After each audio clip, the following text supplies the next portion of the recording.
Dayna. And I'm Ashley. And this is The Blep. Cue theme music.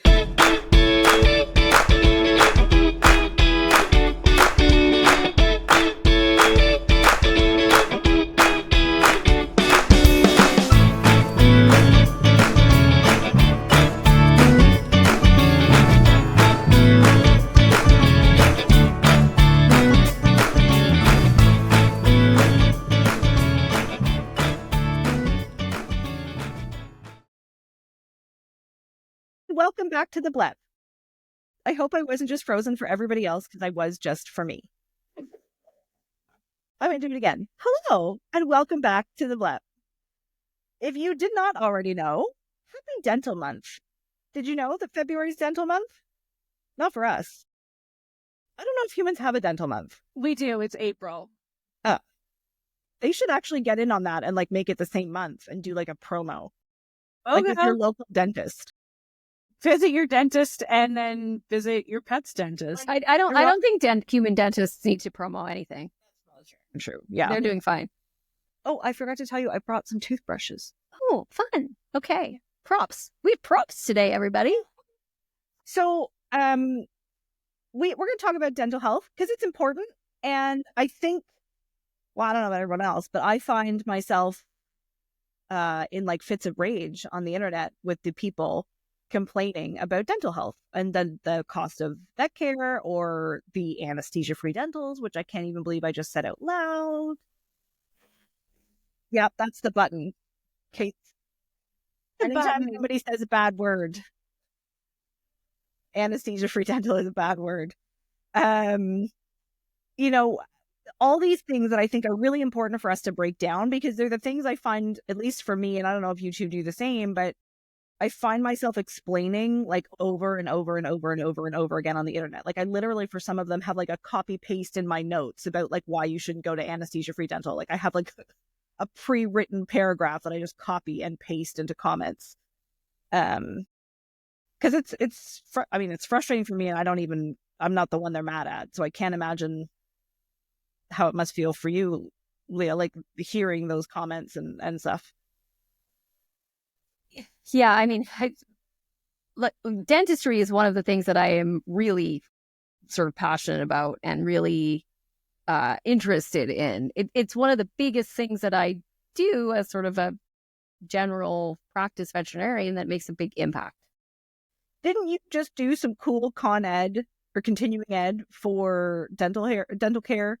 You were fixing broken teeth. Yeah. I took a bonded restoration course. I didn't know you could do that. Do restorations of fractured teeth. Yeah. So, there's so, there's like I said, it can make a huge impact on a pet's, general well-being to take care of their dental health. But it's also one of the things that is that brings up the most conversations about cost. Yeah, but I think, I don't know how you guys do your invoices, but when I get an invoice for any surgery, but a dental surgery included, it's broken down to the most minute things, down to the number of suture packs, right? Yeah. I can literally see a line by line of what I paid for. And yeah, there's a lot of lines on my page, but it all adds up to a successful surgery that, was all in the benefit of my pet's health. I think the hard thing for people is when they compare to themselves going to the dentist. Number one, most people have insurance for themselves. So they're paying a fraction of what the actual cost is at the dentist. And, to do effective dental care in pets, we have to put them under general anesthesia. And that just has a huge, and this gets to the anesthesia-free dental conversation, kind of right away, is that there is no effective way to clean under the gum line, take x-rays, assess the teeth, treat dental disease without a doctor. Also, just adding that little sprinkle. Because I know, and I'm not even going to say without a vet med professional, because I know here in Ottawa we have some of those places I shan't be named, that are run by either retired vet techs or active vet techs, but they're not doctors just because they worked in clinics, for whatever. It's the same thing I say to people when I ask if they have any professional experience in the pet industry. No, but I've had a dog my whole life. Okay, well, I've had teeth my whole life. That doesn't make me a fucking dentist. Like, it's not good logic. So anyways, just a doctor also needs to be present to do all of the extractions at a bare minimum. Like sometimes techs, I think, typically do the cleaning, right? Like they'll go in and do like the scraping and polishing and that kind of stuff. Yeah, much like a dental hygienist would in a human dentist practice, right? But so there's a movement towards, and I'm trying to adopt this myself, but it's hard to call it like periodontal disease. Smart. And dental disease, right? Is it, that we're really treating a disease condition instead of calling it like, we're doing a dental or we're cleaning the teeth. Because the cleaning part of it, although super important, a lot of it is actually extracting the teeth and, actively treating really diseased teeth in a lot of cases. Yeah. Potamus is going in next month, and I think he's going to lose like all of his remaining teeth. We're taking bets. Yeah, I think there's going to be a pool. Like, how many teeth do we think Potamus is going to lose? I am excited. I asked the vet tech today when I booked the appointment if she would send me the x-rays like before he goes under so that I can circulate them to take bets. So, yes. Yeah, she seemed pretty keen. In dogs and cats that get dentals, is it like in humans where like bad dental hygiene can lead to other health issues like outside of the mouth? Yeah, absolutely. Like we worry about heart disease, like, bacteria from the mouth gets, basically into the heart and can like feed the heart valves. The bacteria from the mouth, kidney disease. Absolutely. And so just it's not just about having clean teeth. Yeah, no, it's about general health. And I cannot tell you the number of times that it's happened to me where an owner is shocked that we removed 16 teeth from their pet or something like that. And they say, oh gosh, like, how is he going to eat? What is he going to do? And then 2 weeks later, they come back for, a recheck to make sure everything's healing well and they're doing well. And they tell me how amazed they are at how much better their pet is. They're back to playing with their toys. They're back to, tug and chew. They're playing more. They're eating better. Because you can't underestimate the pain from dental disease. Well, you brought it up that people are like, well, how will they eat? The number of times people come into the store and I always ask, what are you feeding? And they say, I'm feeding a canned only diet because my dog only has like 5 teeth left. And I mean, I hate a canned only diet for a variety of reasons, but I'm like, that's not a good enough reason to be doing that. Your dog can have kibble. If you're really worried about it, you can soften it. But they're convinced that their dogs can. And I'm like, if you've never been bit by a dog without teeth, if you've ever been bit by a dog it fucking hurts. Like, they still have, like, 'cause it hardens, right? The gum line hardens over time. They can still chew. Like, if Taco finds a bully stick, Taco legit has 8 teeth left. And if he finds a bully stick, he will gum the shit out of that thing until it is gone. It might take him 8 times as long, but great. Now all you people saying, where's the chew that lasts forever? There it is. Just saying. But they can still eat their kibble. You soak it for a while. Yeah. I mean, people are, like I said, people are always amazed that you don't necessarily notice those subtle signs until after. Yeah. You didn't really notice that, they weren't actually chewing their kibble before because their teeth hurt so bad, or they were only eating on one side of the mouth, or, whatever it is. People don't always watch their dogs eat too. Like, right, this is another argument for stop free feeding your dogs, is that you might not see those things. You might notice if you were actually watching your dog eat. I've been noticing lately with Nigel, he'll like take a mouthful And granted, he is an old dog, but he'll like take a mouthful like he usually would, and then he'll spit out a bunch of it so that it's like easier for him to chew. And I'm like, oh, buddy, I wonder if we need to make an appointment to see Dr. Goff. His like front teeth are like worn right down to the gum line. It's funny sometimes too, like we just had this with a dog in foster care. I had messaged Dr. Lee to ask if she had noticed any dental disease because this dog was being a pain in the ass to get her to eat. So before I start going down this like palatability rabbit hole that could lead me, to 82 different places, I'm like, she's an old girl. Like, we need to double check that there's not like ongoing dental disease or like an abscess or something, because that can cause pain as well, like a lot of pain as well. I'm always amazed at how people either don't recognize or they become sort of blind to how bad their dog's breath is getting.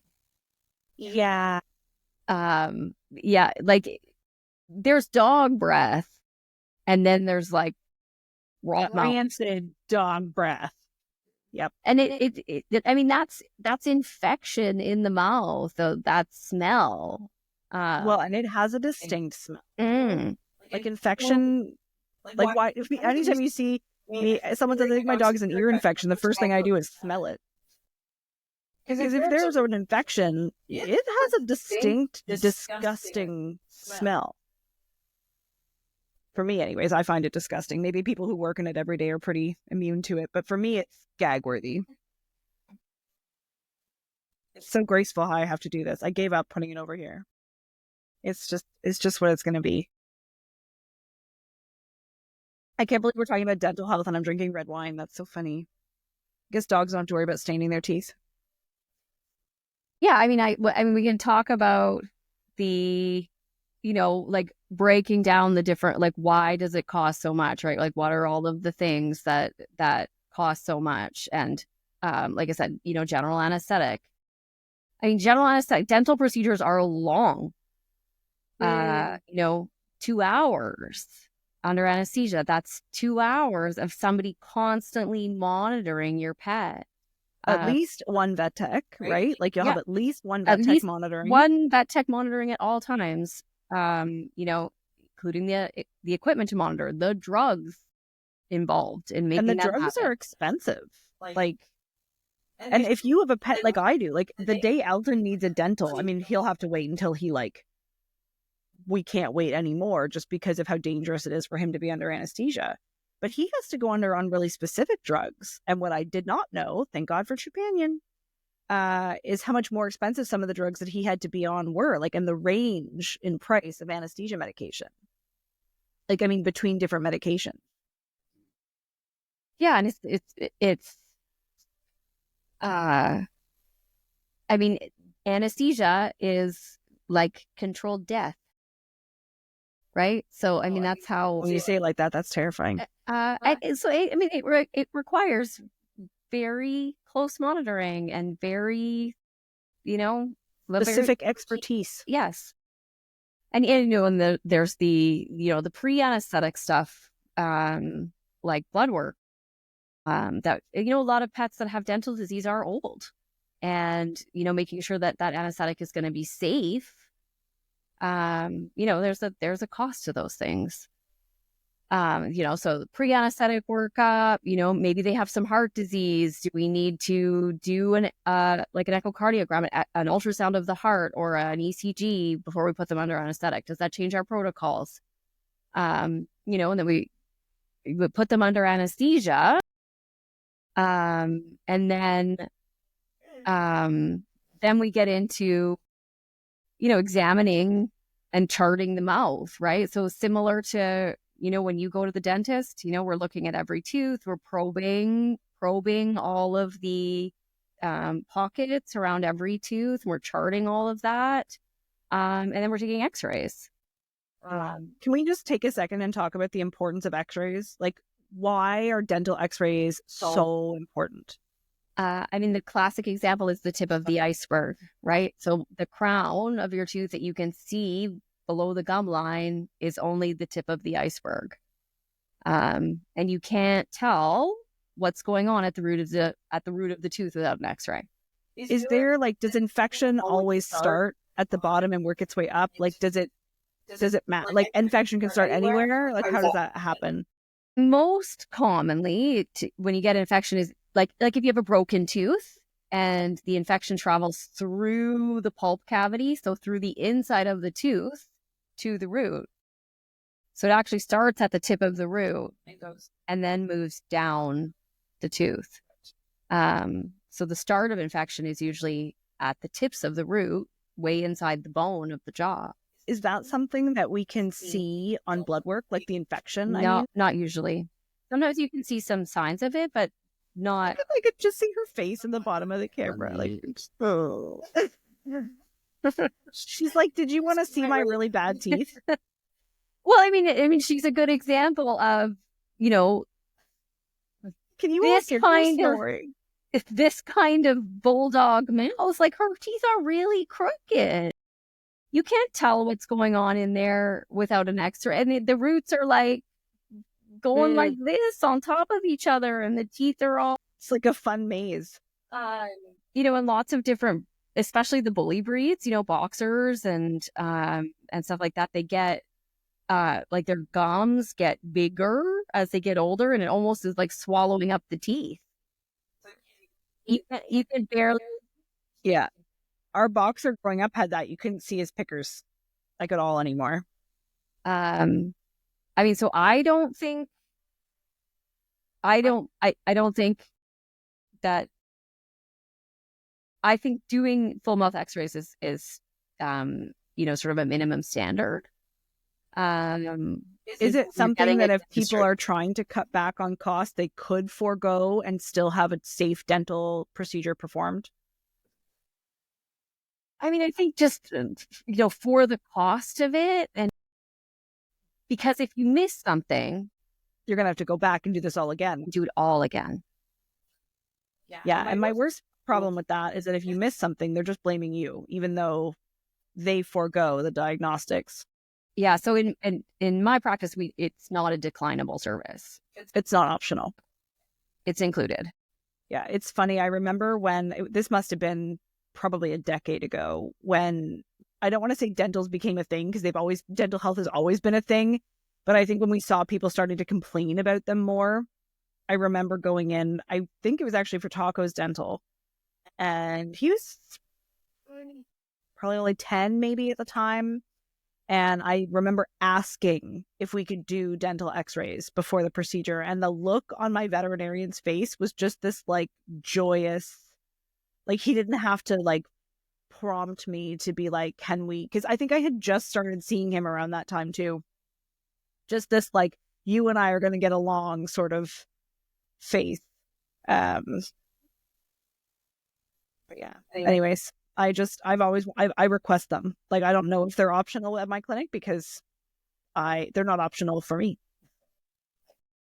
Yeah, I mean, if you're gonna, it's a small part of the whole cost of putting your pet on anesthetic. Well, it's a doctor's time. It's a vet tech's time.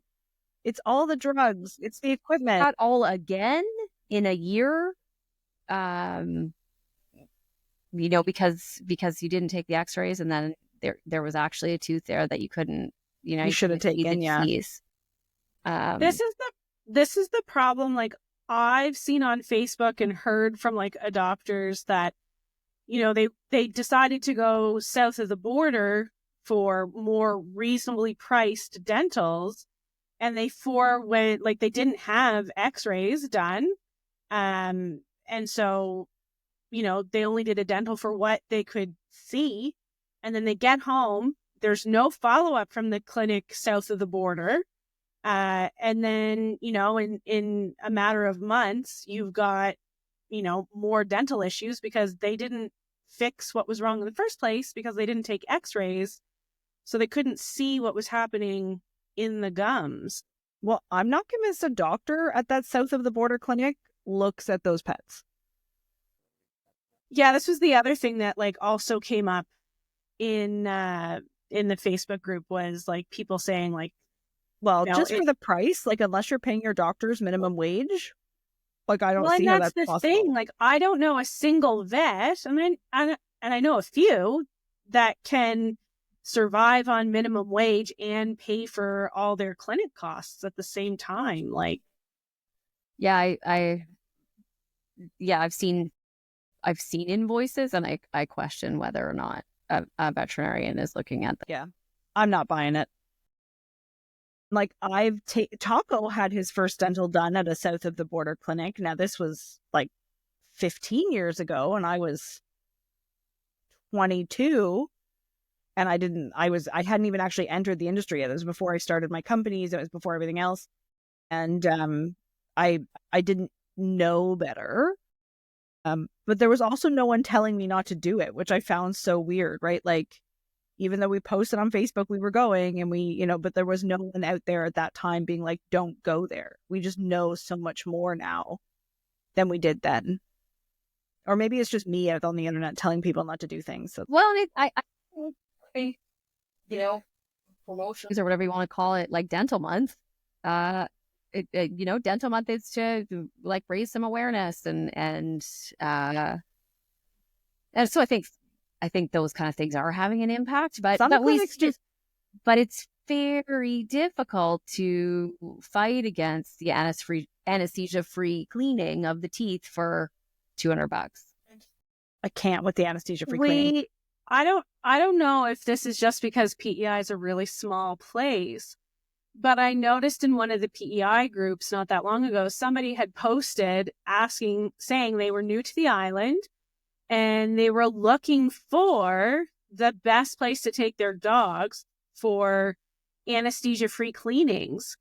And I've never been so proud of PEI as these people literally were like, that's not a thing. Take your dog to a vet. Like, respect your animal enough to give it proper care. That's how you know you live on an island with a vet school that's bigger than most of the population of the island. Yeah, but it was like 85, like 100 comments being like, are you an idiot? Like, that's not a thing.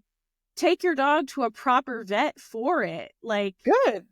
And I was like, oh, PEI gets it right in some areas, and this is one of them.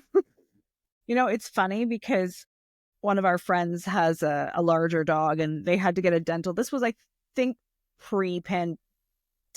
No, it wasn't. It was during the pandemic, like 2020, 2021. And they had messaged me to be like, we have to go, like, get a dental. Like, do you think we should go to the specialist? And I'm like, for a basic, like, dental with possible extraction? No. Like, your regular veterinarian can, like, your general practice that you see every day can do like a general dental disease procedure. And I remember they went, and then I think it was the next day, he sent me a photo of the inside of the dog's mouth. And they'd taken out one of the back molars. Are they still called molars, right? Yeah, they are. One of the back molars, but there was this massive gap. And I remember I said to him, I said, I think they probably should have taken that other tooth as well. Because the stitch couldn't hold the gap closed. And I said, oh, I don't know. Like, I think you better call them back. Like, I think they're going to have to take that other tooth out. Like, I don't know anything about dental health at all. Like, that might be the only time in my entire history of professional life in this industry where anyone's ever asked me a dental question. Like, that's the one and only time. And I'm like, I don't know. Like, if you're asking, like, I think this doesn't look right. I don't know why, and I don't know what's to do about it, but it doesn't look right. And they went back, and they did have to take out the other tooth because they couldn't get they tried to stitch it again, and it just wouldn't stay closed. They ended up having to take the other tooth out because he'd broken it, like he'd broken the molar. I don't know if that makes a difference, but it was disgusting to see in there how deep it is. Like, it's like a bottomless pit into the jaw. Well, it's like that for humans too. When you have like your wisdom teeth out, you have giant holes in your gums. Well, in my fairness, when I had my wisdom teeth out, I could not see inside my own mouth. Oh, I bought like a little mirror so I could like look in and look at the sockets, and I got dry socket in both.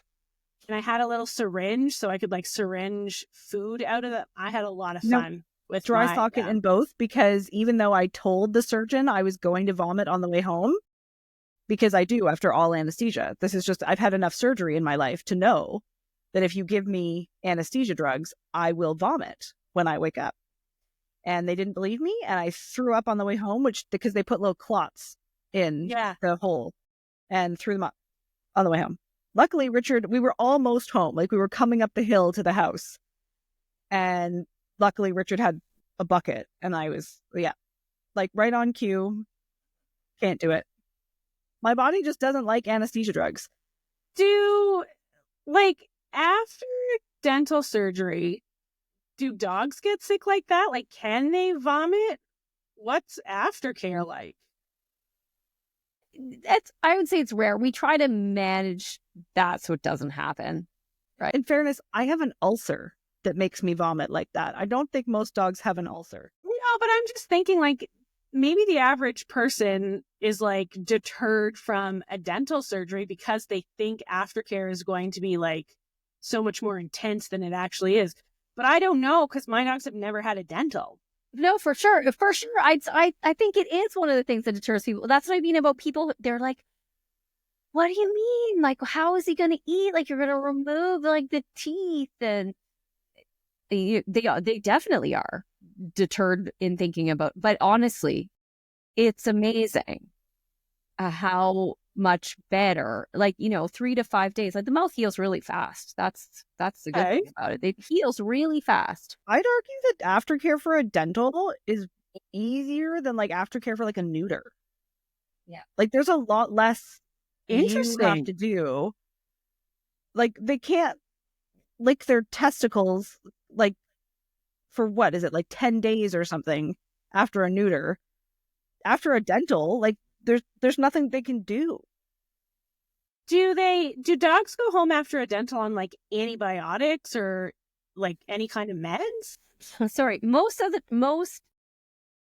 would say that most people have moved to, we give an injection of antibiotic, at least that's what we do in my clinic, and is that you give an injection of antibiotic at the time of the dental, just to make sure that we take care of any circulating bacteria that, What is it, Covenia? Yeah, sometimes it's convenient. Convenia. They're all the same, and I can't keep it straight. I'm gonna sometimes it's just an IV, like one IV injection at the time of the dentistry. But there's some really good research now supporting that antibiotics before and after a dental procedure don't, unless there's a lot of infection, or like an obvious like tooth root abscess where they have like the swelling on the face and the like drainage tracts. Like, unless there's like real obvious infection that way, that antibiotics aren't needed. Well, that's good. Interesting. Potamus is going to need antibiotics. He's disgusting. He's so gross. Yeah, he is a little gross. He's one of those dogs. I was just talking to my mom about this because she really wants a Chinese crested. I love them, but I don't want one. That's a choice. A dog that needs more moisturizer than I do. Yeah. But she really wants one, and someone asked her. There became one available, and she's not ready yet. But we were talking about the genetic component of dental disease, because there is a genetic component. I don't know if there's been a ton of research on it. Oh yeah, there's some real breed predispositions, like poodles, miniature poodles, and therefore now the doodles. Oh, the doodles. The miniature poodles are one of the worst. Have terrible teeth, and you would think at Dachshund, like, they have a pretty long nose, right? Their teeth are like stretched out, but they have terrible dental disease. Schnauzers, lots of the small dogs, of course. Like, and like I was talking about, most of the like bully breed, the rise of the French bulldog in popularity, because their teeth are so crooked, right? When you smush the face, you crowd all the teeth, they get all, they're all crowded and crooked, and to be honest, who's brushing their pet's teeth? Nobody. Do you have any idea how many times I had that conversation? Like, even when we did dental month in the store last year, people are terrified, or they'll give me the excuse of, my dog won't let me or whatever. And I already have the finger toothbrush, and I have to say to them, you need both types of toothbrushes. Do you want to show them the toothbrushes? You need both types. So that type gets your back teeth. This is, it's like a triple-sided, like, to see, I think. yeah, it's hard to see. But it's like a V shape. Yeah, but it gets your back teeth. The finger brush is A, a training tool, and then B, it gets your front pickers. Because that brush is too big for your front picker teeth. And I tell people this all the time, you need both, and you need to start, when you bring home your cute little 10, 12-week-old puppy, that's when you need to start teaching dental brushing, acceptance, and tolerance, because otherwise, oh my God, she's destroying this bed underneath my legs here. She hates things to be nice, so she has to start chaos. But that's when you have to start teaching them to tolerate. And they might not like it. They might never like it. But if we can reach a place of tolerance, then that's the goal. Because otherwise you're going to have to pay for the dentals at your vet. There are like brush-free solutions. I caution you with them. I would say in my experience, none of them work as well as actually Sure. brushing the teeth. Yeah. There's a new one that's coming out right now that's supposed to hit my shelves in time for dental month, so we'll see. And they have also like a cranberry chew stick that I actually really like, that my dogs love, and a cranberry dental gel. And I remember when it first launched, I said to myself, no dog's going to fight over cranberry. Like, no dogs like cranberry. I had an almost dog fight in my house over this toothpaste. Started by that French bulldog, I might add, because she insisted. Are there certain, like, obviously you can't use people toothpaste for dogs. No, But like, don't do that. are there dog toothpastes that are better than other dog toothpastes? Like, how do you know what's good and I what's think not? there's a lot of individual dog preference. In the flavors and in the, but I mean, you definitely need to use a dog or cat specific toothpaste. Ours come in dog and cat, and I always wondered if there was a reason for that. I think it's just the flavoring.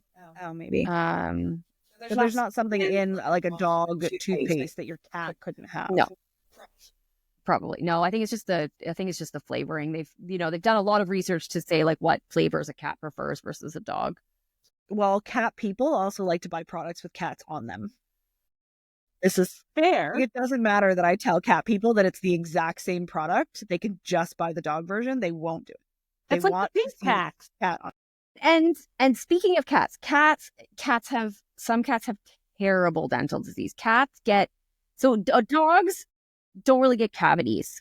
It's not really a thing in the dog mouth. They don't get. They mostly get like periodontal disease, right? And it's because of tartar and plaque. So What is periodontal disease? Periodontal disease is disease around the tooth, basically the gums, and the the ligaments and the supporting tissues of the teeth.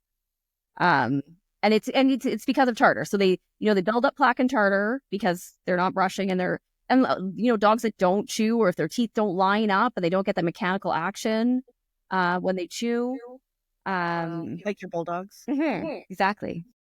Boston pugs have terrible teeth because they're all like sideways in the mouth, and they but nobody wants to put a pug under anesthesia. Terrible. So so they get plaque and tartar builds up on the teeth. It causes like gum recession or infection at the gum line. And then, like I said before, it gets up into the roots of the teeth and into the ligament. So there's a ligament that holds your tooth into the bone, periodontal ligaments. So when you get infection into that ligament space, the tooth detaches from the bone, and that's what makes the teeth loose. Oh my God. That is terrifying. That's what you can see the ligament. X-ray. That's the ligament that you see That's on the what you can X-ray. see on X-ray. So when you have a widened periodontal space, so that that's, like I said, the space between the tooth and the bone, if it's wider than it should be, that's infection in there causing that, and that is criteria for extraction. Don't have like wisdom teeth like we do that like grow into the bone. They can for sure. Yeah, those are like impacted teeth. That especially, like I said, all those breeds that have squished up faces. Because there's no room in those faces. There's no room. I mean, lots of times they'll just have missing teeth, but absolutely, that's a huge reason to do dental extras. I did a dental just this week on a Cavalier. And we found, so we're doing the dentistry because he had a fractured upper O8 tooth. So like, that's like the big molar tooth, like the carnassial tooth. He had chipped it off chewing on something. So we were going in to remove that tooth because it was dead. It was discolored. And next, so he had this broken tooth, and like they're a little bit squishy face, the Cavaliers, right? So we x-rayed all of his teeth and we found 3 teeth that the owner never even knew were there, that were like under the gum line, had broken off at some point. How much pain is that? And yeah, so we had to go in and remove those roots. They would have had exposed root like that. Yeah, like exposed, like and when we went back and looked in his mouth and really, because we knew that those teeth were there, you could feel just like an ulcer, like a red, irritated, bleeding spot on the gums where those teeth were under the gums. So yeah, no, that happens all the time, where their teeth had either like never erupted or they broke off at some point, or they're crooked. They're so crooked that they don't come out of the gum. They go like sideways. They go sideways. Can you because if you didn't know that the tooth was impacted, because let's say the person's like, I don't want to pay for dental x-rays. Sad, don't want to pay. What happens if you pull, like you try to pull that tooth? Don't laugh. That's how we all feel about it. No, but it's just sad, don't want to pay. What happens if you try to pull that impacted tooth without the knowledge that it's impacted? Chaos. Well, like, could you break the jaw? I wouldn't even do it. I don't. Well, maybe. Yes, you could. You probably break the jaw. Also, it's hard to get it out because you don't know. Like, you're like, what direction do I need to try to get this going? Because it matters how you would like pull get out of there. And also, like, lots of times with impacted teeth, you have to use a drill and remove some bone. Right? You have to remove the bone away from the outside of the drill. I'm picturing like a power drill, like a dental drill, like a little dental drill. Oh, like a little like mini a one. little tiny dental drill, and you have to the sound effects. Yeah, because you can't just wrench them out, right? It'll just break off. The tooth would break. The tooth would just break off, and then you have the root of the tooth like buried in there somewhere, and you can't find it. So you have to sometimes make like a moat, like a circle, a tooth moat. So you have to drill the bone away, or you have to remove the bone, especially for the canine teeth. So the canine teeth, like you see this much tooth, and it's got like this much root, right? We had that for Potamus when he had his dental in 2020. He had to lose both bottom canines, but Dr. Cameron only ended up taking the one because he said, if I take that other one, there's no more. There's not enough. Like he said, I'm not going to risk breaking the jaw. Like we're just know that he's going to need another dental in a year or two, and we're going to have to take that out. Yeah, because so you have to remove the bone beside the root to be able to like get the tooth out of the bone. So if you don't have an X-ray to know what direction that tooth is, I don't have him to show you his face. I've lost him. He left me. Wait. So animals can need more than one dental in their lifetime. Oh, absolutely. Yep. I mean, Taco's had 4. Yep. Taco's had 4. Potamus is really like connected that they can have multiple dentals in their lifetime. Especially, excuse me, I'm just having a situation. Hold on, stop causing chaos. I mean, one of the things that like this chaos queen. Like I'll go back to the Cavalier that we did this week. So we took out this upper molar, which is a big important tooth because it was broken.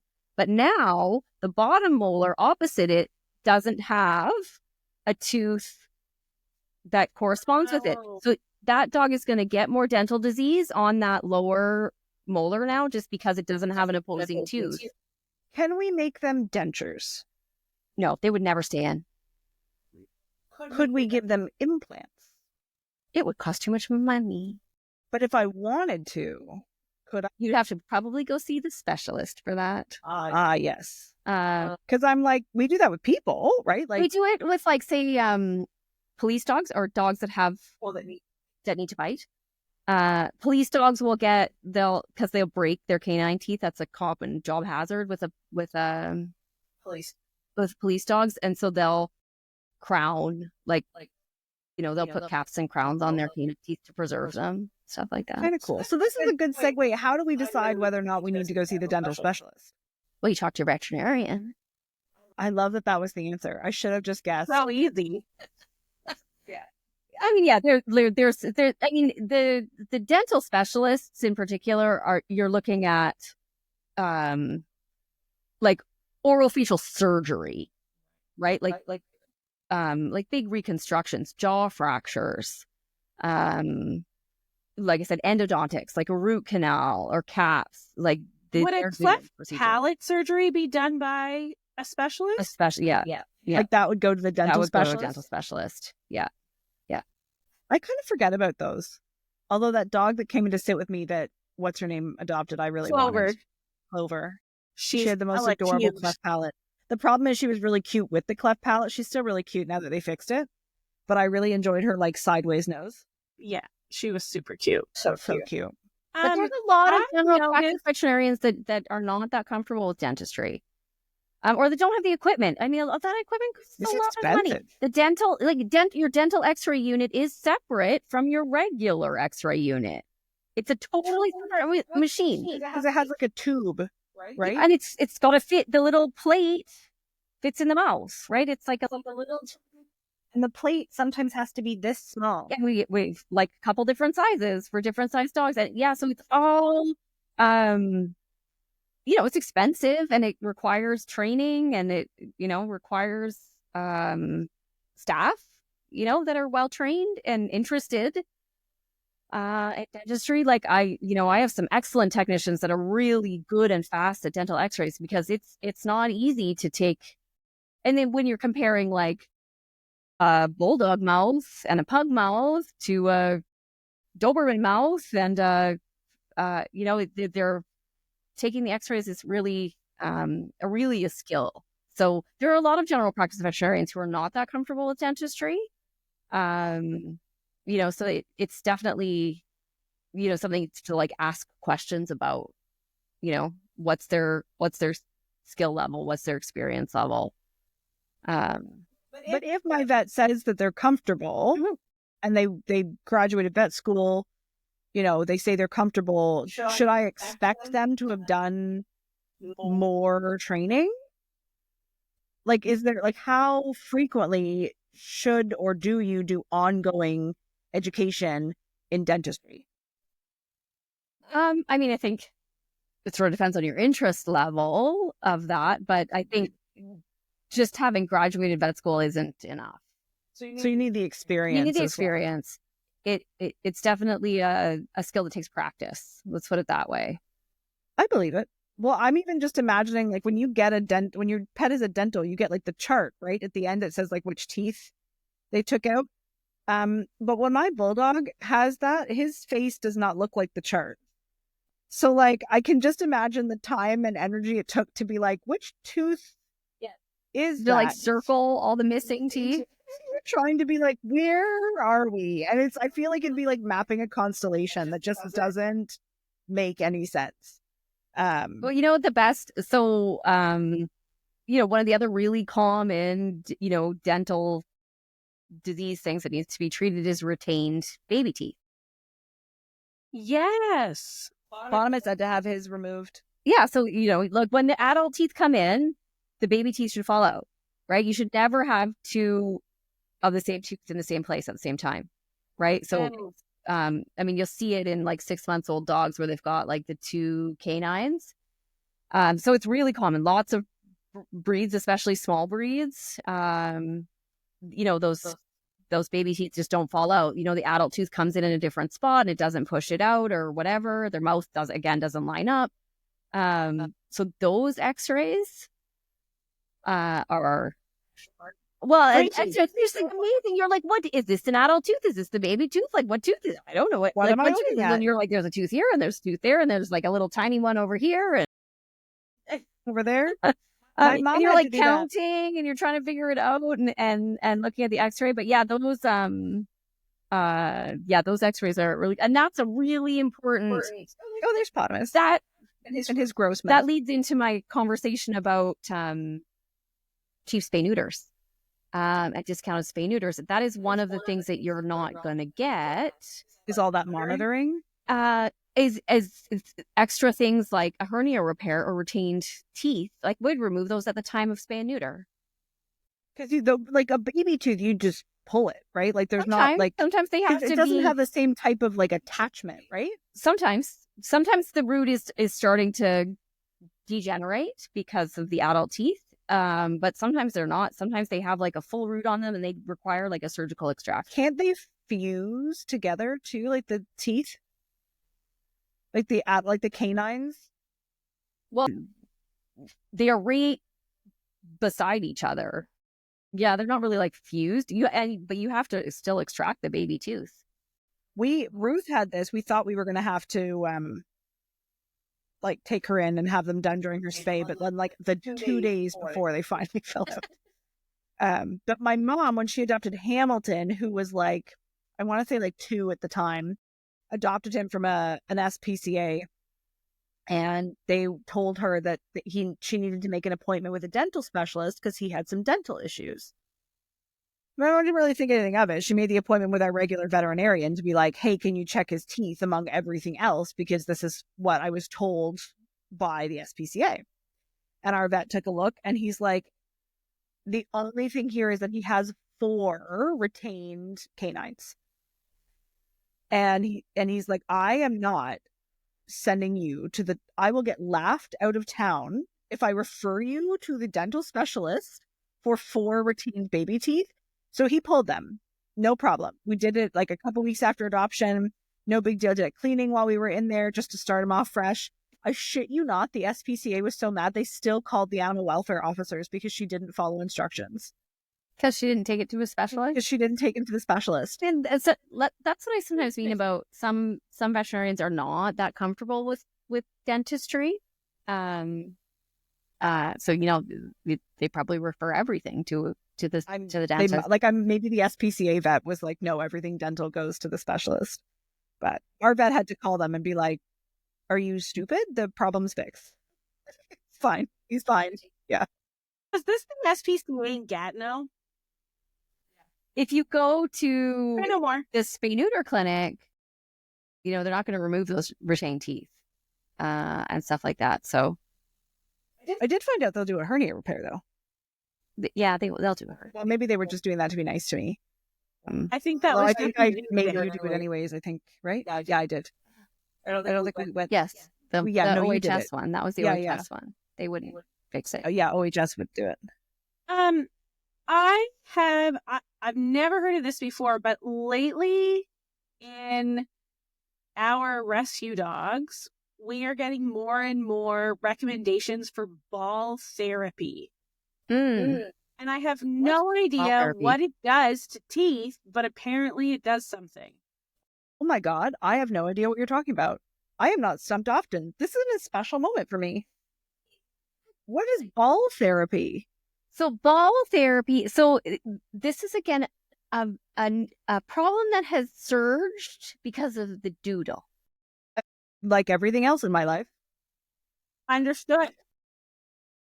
Yep. Like it's a poodle doodle problem. It's that sometimes they're born with their lower jaw is a little narrower than the upper jaw. So risking like parrot mouth. No, not necessarily shorter this way, but like narrower. So the lower canines are inside the upper canines. Okay. So if you look in your dog's mouth, if they've got a relatively normal bite, you'll see that the canines kind of overlap like this. Yeah. None of the dogs in your lap have a normal bite. Well, Gilly's isn't that bad if you can lift up enough lips. So much lip. Yeah, he doesn't have great lower canines to show. Ruth's pretty good, but she's got parrot face. Remy and Nigel have great teeth. Oh, So theirs are definitely She's normal. coming in for cleaning this year. Well, anyway, also- so they should they should sort of cross. you should have brought where us the that little lower- fake jaw. and fit Yeah, I nicely could've- together. I should have brought my model, but yeah, where the lower canines sit up on the outside, like when the mouth is closed, they come up on the outside. So if you have base narrow canines, so your bottom jaw is narrower than the upper jaw, they poke into the palate. Oh, No. that's not good. Mhm. So it's a And the dog will just allow the poking into the mouth. I guess they want to close their mouth. yeah. I mean, they are born like that, so they, I guess, in theory, get used to it. But it's painful. It's called a traumatic malocclusion. And they'll get Those are words I've holes- heard before. holes on the palate, on the inside of the upper canines, because the lower canines are constantly poking. So ball therapy. So, and like I said, it's a common birth defect or defect in a lot of Poorly bred dogs. doodles. Same. So ball therapy is so before, because you can notice it right away with the baby teeth. So as the adult teeth are growing in, is that if they hold a ball, like a perfectly sized ball, like a racquetball almost, or sometimes a little bit bigger, depends on the size of the dog, in between those teeth, it'll help them push out. Does this sound terribly inhumane, or am I insane? No, it's a really commonly recommended and accepted. Like, so they're not like permanently in there to space. It's not like a spacer. No, I mean, you can get a spacer again if you want to go see the dental specialist. They'll put like a retainer basically in the mouth to force those teeth out. Big bucks. But this is just like a literal ball. Yeah. So you do 10 minutes a day, where you get them to like hold the ball. So in I'm their literally mouth. just pushing a hold command. Yeah. You get them to hold the ball in the mouth. It has to fit. Do Kind the of perfectly vets between- sell these perfectly shaped balls? No, we recommend that they go to the pet store. So like my random size chuck-it balls are sufficient? Yes. Yeah, chuck-it balls are perfect. Again, it depends on the size of the dog. Well, they don't come small enough for this dog. No. Nothing comes small enough for this dog. He's Very very yeah, small. chuck-it balls are like the perfect, like, sort of, texture. I want to say consistency, but texture. Because they're rubber. Yeah, they're rubber. Yeah, They're not the firm soft- enough. Yeah, like I don't mean the You don't want them tennis to- ball ones. So yeah, exactly. You don't want them to like chew on it. You want them to hold the ball in their mouth. For like I said, you teach them to like hold the ball and carry it around for, 10 minutes a day, 10 minutes. Just recommending that to sit with me. And it's called, it's ball therapy. I have handouts on it. And it can really I work. would like to see one of those. Like I handouts. said, I've only noticed because I'm auditing all of our vet invoices from last year, but ball therapy has been recommended multiple times. And I was like, what the heck is this?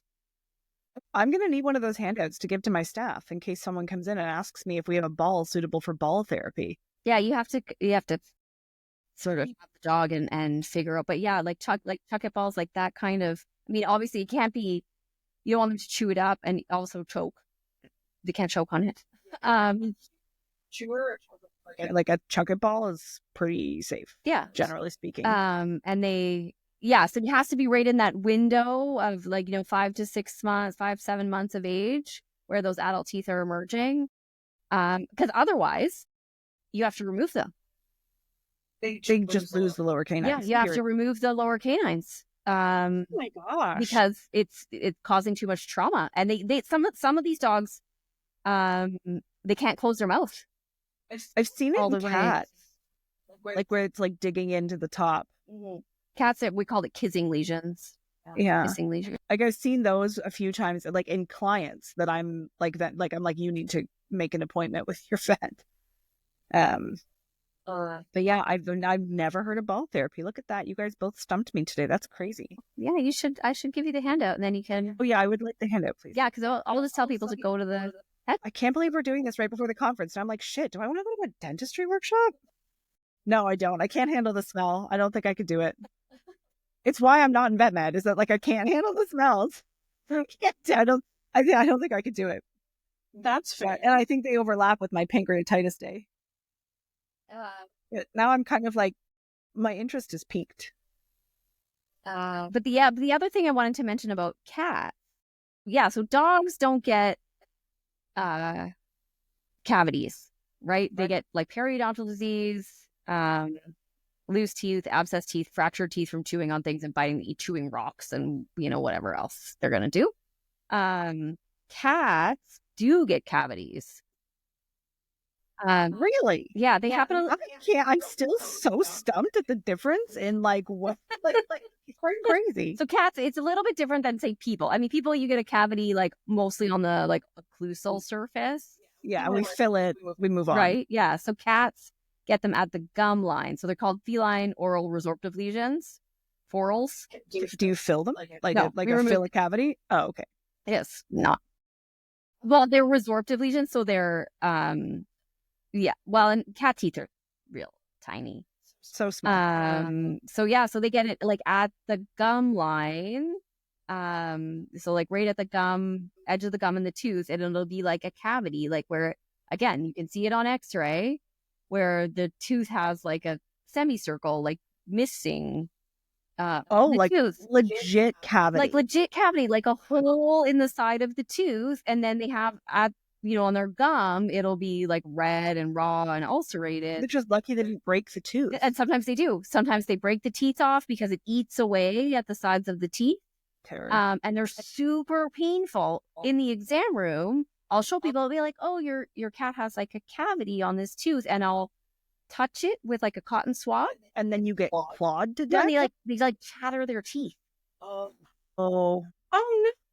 It takes a lot to make a cat chatter. Yeah, That's so upsetting. they'll chatter their teeth, or you can see that they're really, really sore feline resorptive lesions. So that's upsetting. That's a big, big problem in cats, and a big reason why dental care in cats is so. I mean, nobody's brushing their cat's teeth. You think that they're not brushing their dog's teeth, but they are absolutely not. Once I had a cat lady come in and ask me if she, like, for help, like, how can I get my cat? I want to brush my cat's teeth. I want to stay on top of this. She had one of those fancy cats, though.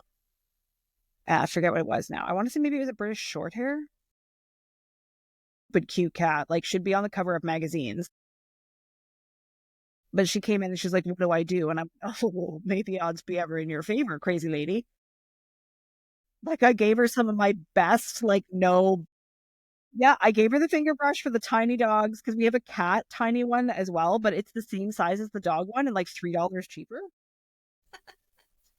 So I gave her the tiny dog one and she took it, and some of my best no brushing gel.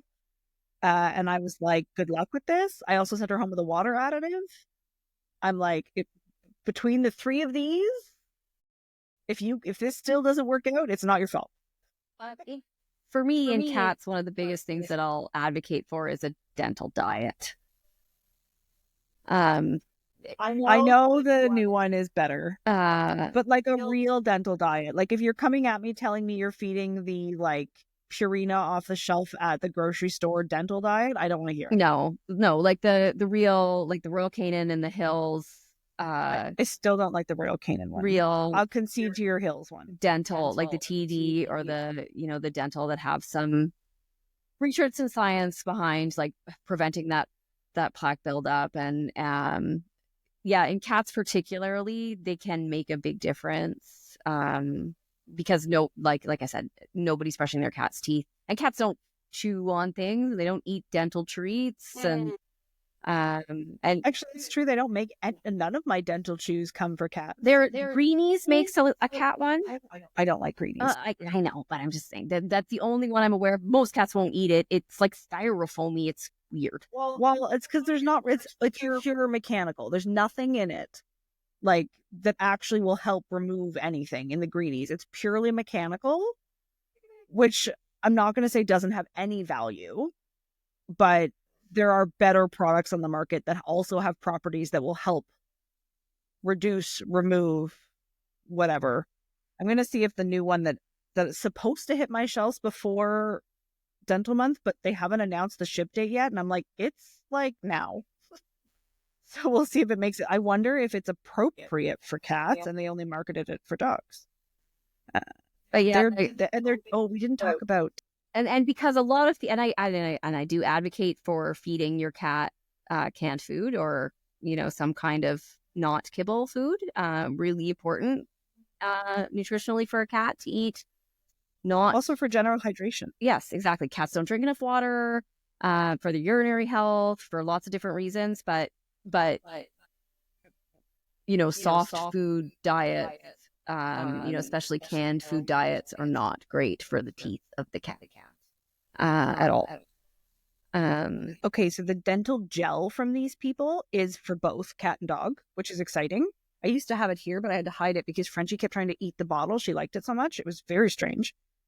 But the dental chews that they came out with that are like these cranberry chew sticks are only for dog, which kind of sucks. It's rare to find a cat that will chew on that kind of thing. That's why I think dental diets for cats can make a big difference. Yeah, they do look also for cats.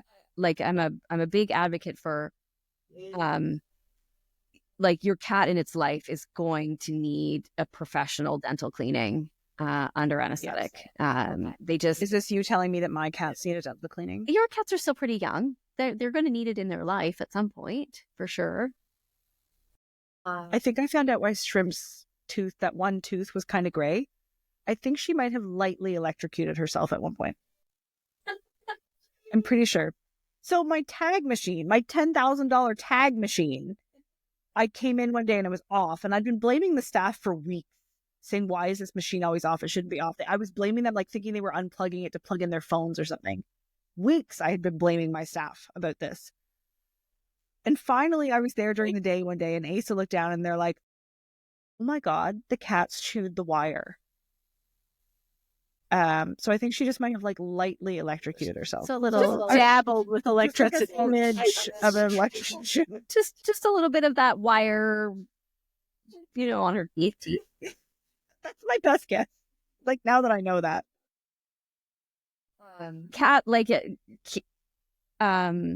Cats have a lot of really unique dental disease. Cats have this condition called feline stomatitis. What is that? It's basically to your own teeth. Mm-hmm. You just made that up. No. What? It's an autoimmune condition where they are straight out of a Star Wars. Allergic to their own teeth. Does that you have to pull all the teeth? That is the cure. Literally. Oh my God. Extract all the full mouth extraction. Remove all of the literally just dreamt about this the other night after I took my new migraine meds, that my teeth were falling out continuously into a bucket. Maybe you're allergic to your teeth. Probably. How often does that happen? It's not that unusual. It's very well recognized. I did a full mouth extraction. It's not super rare, and it's sometimes it's relative. If you have a relatively young cat, 4 or 5 years old, and they just have red, raw, sore mouths or really bad breath at a relatively young age, they probably have feline stomatitis. Oh my God. Sometimes we can manage it with, can I just give them Cytopoint and move on? No. Some cats have Cytopoint? No. Well, that explains that. Is there no cat equivalent to Cytopoint? Prednisone. Well, that's worse though. It's way worse. No. I'm not putting my 5-year-old cat on a lifetime of prednisone. Exactly. So that treatment isn't really viable. So you have to just remove all the teeth. Okay, well, shout out to teeth. Bowringer, Zoetis, whomever, come out with a cat Cytopoint. That's insane. Yeah. And so cats can get some really bad, crazy dental disease. But not Lyme disease. It's the weirdest creatures. I don't understand cats. But yeah, so you have to remove all their teeth. And people are just beside themselves because they're like, what is my cat going to do with no teeth? And well, what was it doing with its teeth? Lots of these cats aren't eating, right? Their mouth is so swollen and red and sore. And they have bloody drool and stuff like that. So lots of them are not eating. Was the bloody drool the point where the owner was like, oh, I should make a vet appointment? Sometimes it takes the bloody drool. Often it's the stopping eating. They're That's a good call. Now it's not eating anymore. Well, cats can't not eat. It's, yeah. Well, we need to deal with this problem now. Question: can dogs, cats die from bad oral hygiene? It could die of I subsequent think infection. it could probably die of infection. I mean, I think when they're dying of oral disease, it's We've often taken a wrong turn tumors. at Albuquerque. But it can have a very dramatic effect on their quality of life. Let's put it this way. I was thinking, like, if your pet is not eating because it's in so much pain, it's effectively starving to death. Yeah. And if you ignore that, like, Yeah. Cats can't not eat. Like, they'll get fatty liver and die of that instead. Yeah. yeah, but that would be a direct consequence to their bad oral hygiene. Yeah. I would argue, yeah. No, yeah, the thing with animals is that they won't starve themselves to death, right? They will most of the time keep eating. They'll figure out a way to keep eating. God, these Other They'll they're- just suffer through the They're pain. suffering through the pain. Yeah. Exactly. That's exactly what's happening, is that because they're not just going to give up and die. But yeah, they are in a tremendous amount of pain. And like I said, it's a big impact on their quality of life, especially if they start to get abscesses and infection and things like that. And like I said, it's amazing how much better an animal with really bad dental disease is when you take care of that dental disease. I'm calling Dr. Goff on Monday to be like, hey, when you look at I that, heard it's dental month. Can I have an appointment? literally. Everybody be more like Ashley. I just The point that I'm making here is that you can't just say, well, he's still eating. That doesn't, which is super valid. I'm sure there's people out there that were like, well, he's still eating, so it can't be that bad. That wouldn't know I any wonder. better. Your dogs, you could like open their faces and like look in there. Yeah, I do that every day. I can't with this. I mean, that's a choice you made. Yeah. Yeah, well, I didn't know he was going to be such a problem child. No, I just mean like you picked a small mouth dog. I picked big mouth dogs. Well, everyone else's mouth I can look in. He's the smallest mouth. And in my defense, I thought he would get bigger. look at his, Elton, keep growing. He's very small. Look, but like side profile. Look at how small his face is. Yeah, it's pretty small. Even like the vet's like, can't really see back there. Like we should probably do an x-ray next time he's under. Ask the vet, if you're doing a dental on a dog with a mouth as small as Elton's, how do you get your hands in there to do anything? yeah, it's hard. It's hard to get in there. You have to. Sorry, Dr. Cameron and co. Sorry in advance. I mean, I have kind of like your dentist. I have the like magnifying loops with the headlight. I have those. So like Sometimes they're here. magnifies everything and shine the light in there. But yeah, sometimes it's really hard to get. Like I said, the Dachshunds have terrible dental disease, and they have a long nose, but it doesn't open that wide. Yeah, no. Don't you have like a block too you can put to like open it once they're under anesthesia and everything's relaxed, right? Like Once they're under anesthesia and they're relaxed, you can get a little bit bigger in there. Yeah. You can. Like I said, you could never, and that's why anesthesia-free cleaning is such bullshit. I'm still mad Because we there's didn't no make it way. illegal. There's no way they're getting back there to those little teeth at the very back of the mouth in the pug and the Dachshund and the Chihuahuas. I mean, I as a human can barely get the back of my back teeth. Every time I go to the dentist, they're like, Ashley, you need to do a better job of brushing your back molars. I too was having that problem. Turned out they were wisdom teeth, and the solution was let's just take those out. I got to keep the top ones because those weren't so bad, but the bottom ones had to come out because I can't reach them. So I could imagine it's like a dog. Exactly. That doesn't want you to do that. I don't care about your towel burrito and whatever calming music you're playing. Also, if you're doing that to teach your dog to brush his teeth, please stop doing that today. Go read my blog on the Cocomuts website about how to get your dog to let you brush his teeth. Like I wrote a whole blog post about how to train your dog to let you brush his teeth, and I actually took the time to write it, so go read it. Maybe this was last year, but the maybe advice we can link to it in the show notes that don't exist yet, but will. Yes, I will link it. It actually has some of my favorite products linked in there too, so I'll put that in there. Although they came out with new stuff, that's what I want to talk about, the VOH certification, the VOHC, and buying dental products from your pet store. It should have VOHC certified on it, which is the Veterinary Oral Health Council. I don't know.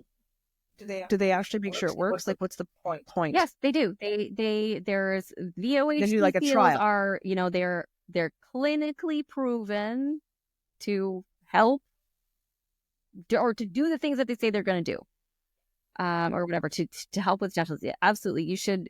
If you're looking for a product to help with your pet's oral health, it should have the VOHC seal on it. So half does, because I carry 2 dental health product lines. One is Tropiclean, a wildly commercialized, huge line. Their entire line has their VOHC. Oh, sorry, I carry 3 now. My Scouts Honor, big fan. One of my favorite cleaning products. Like, if you're looking for an enzyme-destroying urine cleaner, Scouts Honor, hands down, every time. Litter box deodorizer too. They came out with a dental line last year. Half of it got VOHC certification and half is still going through trials, because I think they had to do it in stages. I don't know why. Maybe because of the release dates. And then the one I love the most is my favorite product is the Anamora dental gel. It's Canadian, which is cool. And they're halfway through their trials right now.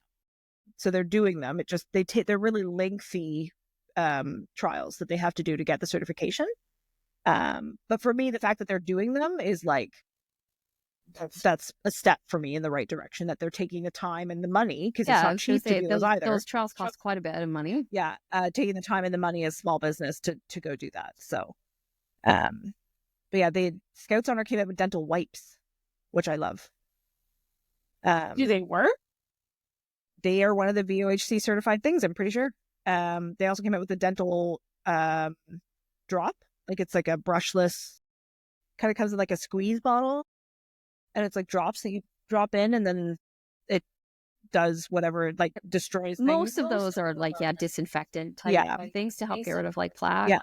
And then the water additives. But they came out with a flavored water additive that's like bacon flavored.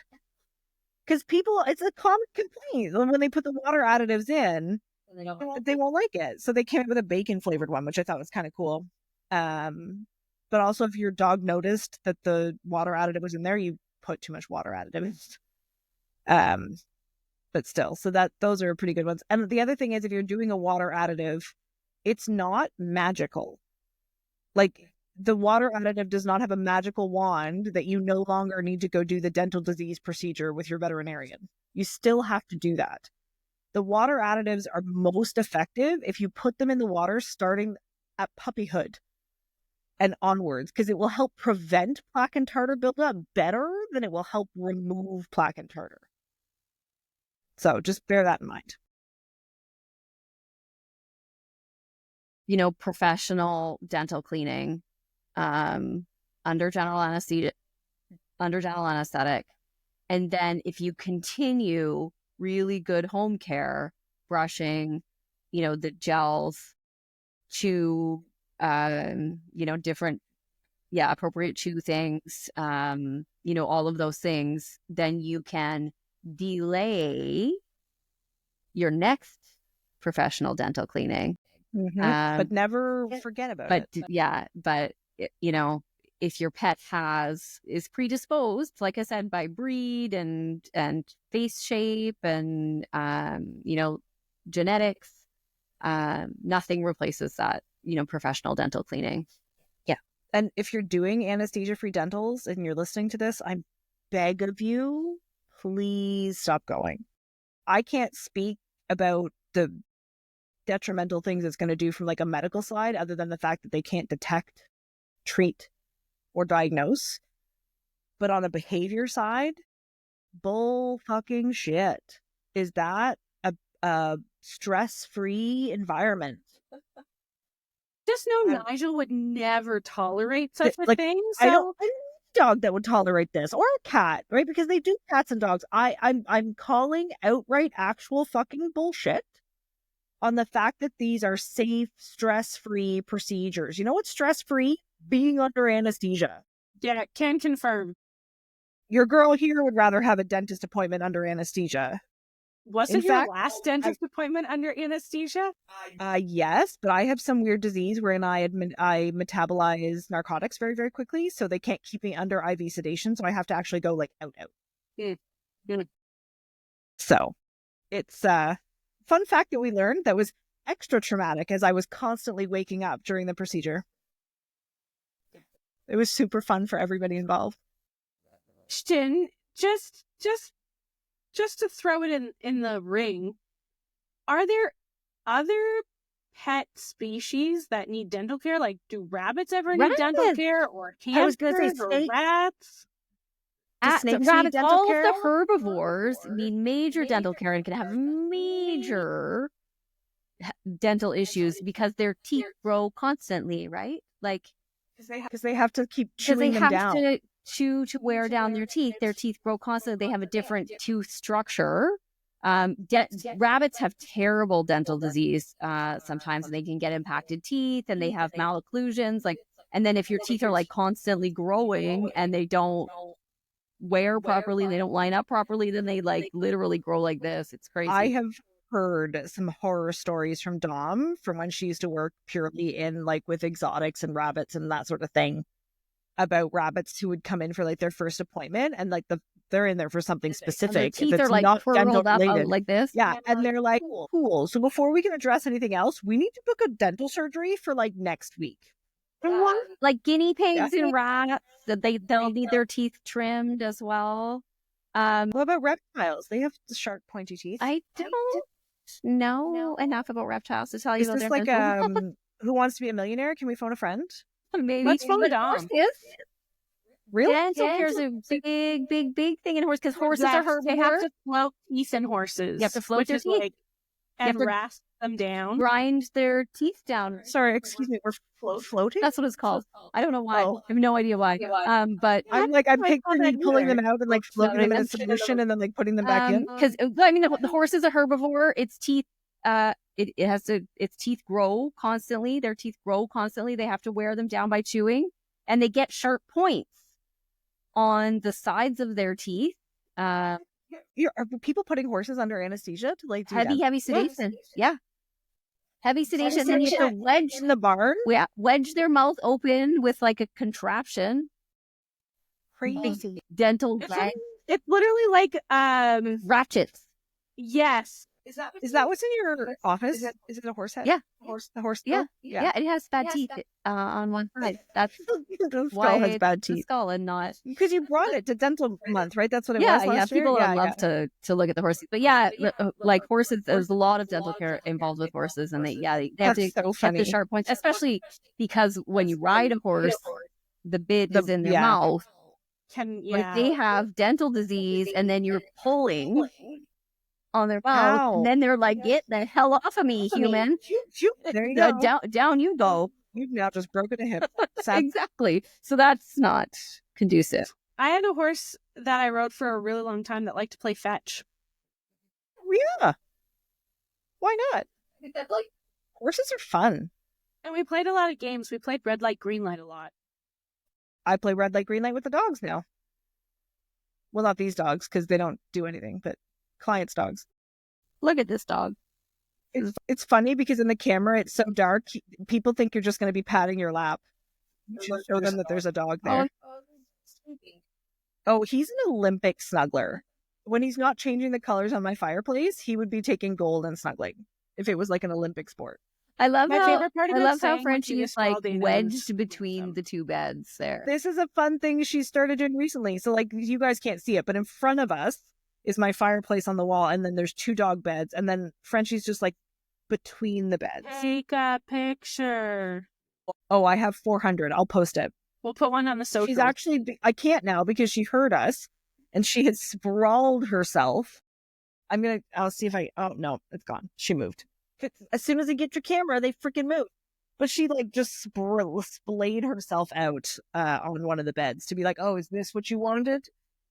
She's got attitude. Like attitude. Like one of your French girls. Literally, that's basically what she just said to us. And then when we didn't paint her fast enough, she moved on. Should I? Yeah, well, now she's just squishy. Yeah. Anyways, how do we get to horses? Horse teeth. What? Yeah, I want to know about reptiles. You should ask Dr. Auger next time you see him. And then tell us. We'll circle back to this. Because, yeah, they have teeth. Like, do they need things? Like, that's... I imagine snakes. Maybe snakes do. I have no idea. I don't know. I don't. I have a gecko. I don't think it's teeth. it. Do geckos have teeth? Apparently, bearded dragons get periodontal disease quite easily and quite commonly. Really? Okay. They also get fungal or bacterial infections of the jawbone and tooth loss and pain. Oh, I don't even know how to assess pain in a bearded dragon. Oh, it's called reptile mouth rot. Wow, that's a fan technical term. I don't like it. Oh, the picture is terrible. Don't Pictures of mouth rot? Don't look at that. Don't do what I just did, guys. Just that's bad. Don't Google it. Don't. That's fun because it's, you know what I hear a lot is that people are saying like, I want an easy reptile for my teenage boy. And people often recommend bearded dragons, and I usually will actually stop them because bearded dragons need a ton of enrichment. Like, they're not actually that easy. Not to mention their lighting and heating requirements are fairly intense. I love me a beardy, don't get me wrong, but they're not for your complacent teenager. No, this is why I have a leopard gecko. Easier. Temperature Yeah. lighting, easy. Yeah. Like, also, I love a gecko, though. I'm a sucker for a fat-tailed anything. but yeah, the bearded dragon, that was like a level that I was not prepared to go to. We have a lot of leopard gecko clients, like a lot. Well, respective to like reptiles. But probably our most reptile-y thing, I think, would be geckos. Hey, Ash? Yeah. Probably. Yeah, I never once got to look after a beardy while I worked at DPS. The last time I saw a beardy was way back in the day when I was still on the road. But I did get to look after a tarantula. Yeah, I do that once too. Hated it. It belonged to a 12-year-old girl, and I still, like, behind the door to her bedroom, sprayed the water into its tank, being like, don't move. I'm literally more afraid of spiders than anything else in this world. And I literally called Richard and was like, I can't do this, so you're going to have to come when I leave feeding the cats to do the spider. Yeah. I had to do that. Well, do you remember we had to do it for that client that ended up not paying us, and we had to, like, they were our first client we ever sent to collections. It was a whole thing. Spiders no teeth. Spiders don't have teeth. Yes, they You do. also tried to get me to look after a hedgehog, and I couldn't because I was living with my sister at the time, and she's the only person in the world allergic to them. Like, deathly allergic to them. It's crazy. I love a hedgehog. They're an underrated animal. Well, that might be because they're illegal here. They're also illegal in PEI. It's funny, though, because they're illegal for their salmonella potential, and I'm like, but you can have a turtle? Which has the same salmonella potential. Like, anyways, whatever. I don't make the rules. No one ever asked me. Except they are asking me right now, so maybe I should take an opportunity to examine that also. Well, if I'm going to open the bylaw, I might as well, like, open the whole thing. Way. Just saying. They're going to ask me. I might as well, like, give all of my opinions. Circling back to Dental Month, Dayna, you own a pet store, which everybody knows. But I was maybe like, what? I do? Yeah, no, I do. Surprise!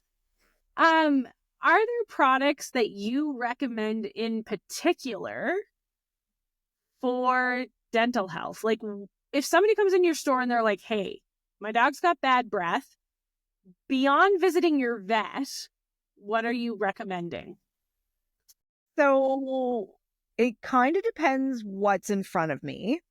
So if they come in with their brand new puppy and they had to do like 8 dental surgeries on their last dog and they're just trying to be ahead of the game, first of all, I congratulate them on that, because that's like lesson learned. Good for you. You actually heard people when they said things to you. Until that's the high we're riding for 8 to 10 months. I'm telling you, that's the high. But then typically I just recommend a water additive. Like for now, just put water additive. Train them to let you brush their teeth. And start training to let you brush their teeth. What does that look like? So let's say you have an average sized dog. Like they're not super small, they're not giant. They usually have an average sized dog. Like a lab puppy. Let's go with Ashley's better. That's way better. Can you pass me these, please? Where are these? So I need both of these. So we have kits that look like this that will have 2 toothbrushes in them. Let's pretend this is still in here. Okay. Okay, so you have the toothbrush that's like a V that I recommend that gets back here. Yeah. And then also in here, you have your finger toothbrush. Which is for the front pickers. Front pickers. But it's also your starting training tool. So you are not going to put dental gel or anything on this. You are literally going to put peanut butter or chicken pate. Something like their wet food and put it in their mouth. Do not brush teeth. Do not do anything. Just start associating this with food, something that tastes good. So put something on it that they like, put it in the mouth. Good job. Here's a cookie. Right? So, and then we're just going to keep doing this until they see this and they're like, I love it. Yeah. Then you're going to start lightly brushing. Good job. Lightly brushing. Really good job. And you're going to really slowly start acclimating them to this means good things. Then you'll move on to this guy. Don't mind that it's kind of red. It's not blood. It's the cranberry gel. Same thing when you graduate to this. Little bit of something good on it in the back. Don't brush. Just like move it around. Take it out. You did it. That was awesome. Repeat, repeat, repeat, repeat. And then you put the gel on it and you start with the picker teeth. Congratulations, you just did the picker teeth. And you move on and repeat as often as needed. The smarter the breed you have, the less repetition you'll need before you can graduate onto dental gel. That's why I say it really depends on what's in front of me. The reason they're coming to me for something dental health related, like if they're coming to me saying, oh, I just left my vet and they told me that my dog needs a dental, what can I do to prevent that? Nothing. Do the dental? Like nothing. Like too late, game over, you have to go do the dental. Yeah, you should have started this like 5 years there's ago. no takesies backsies. Like you have to go. Like I said, you have to do the dental. You have to do the professional dental cleaning, and then continue with good home care, and then hopefully you'll delay the next dental. But that all you're doing is delaying that. Clients ask all the time if our groomers will brush teeth, because lots of groomers do. They'll brush teeth during your appointment. We will not. I think that's a service you can choose at, say, like PetSmart.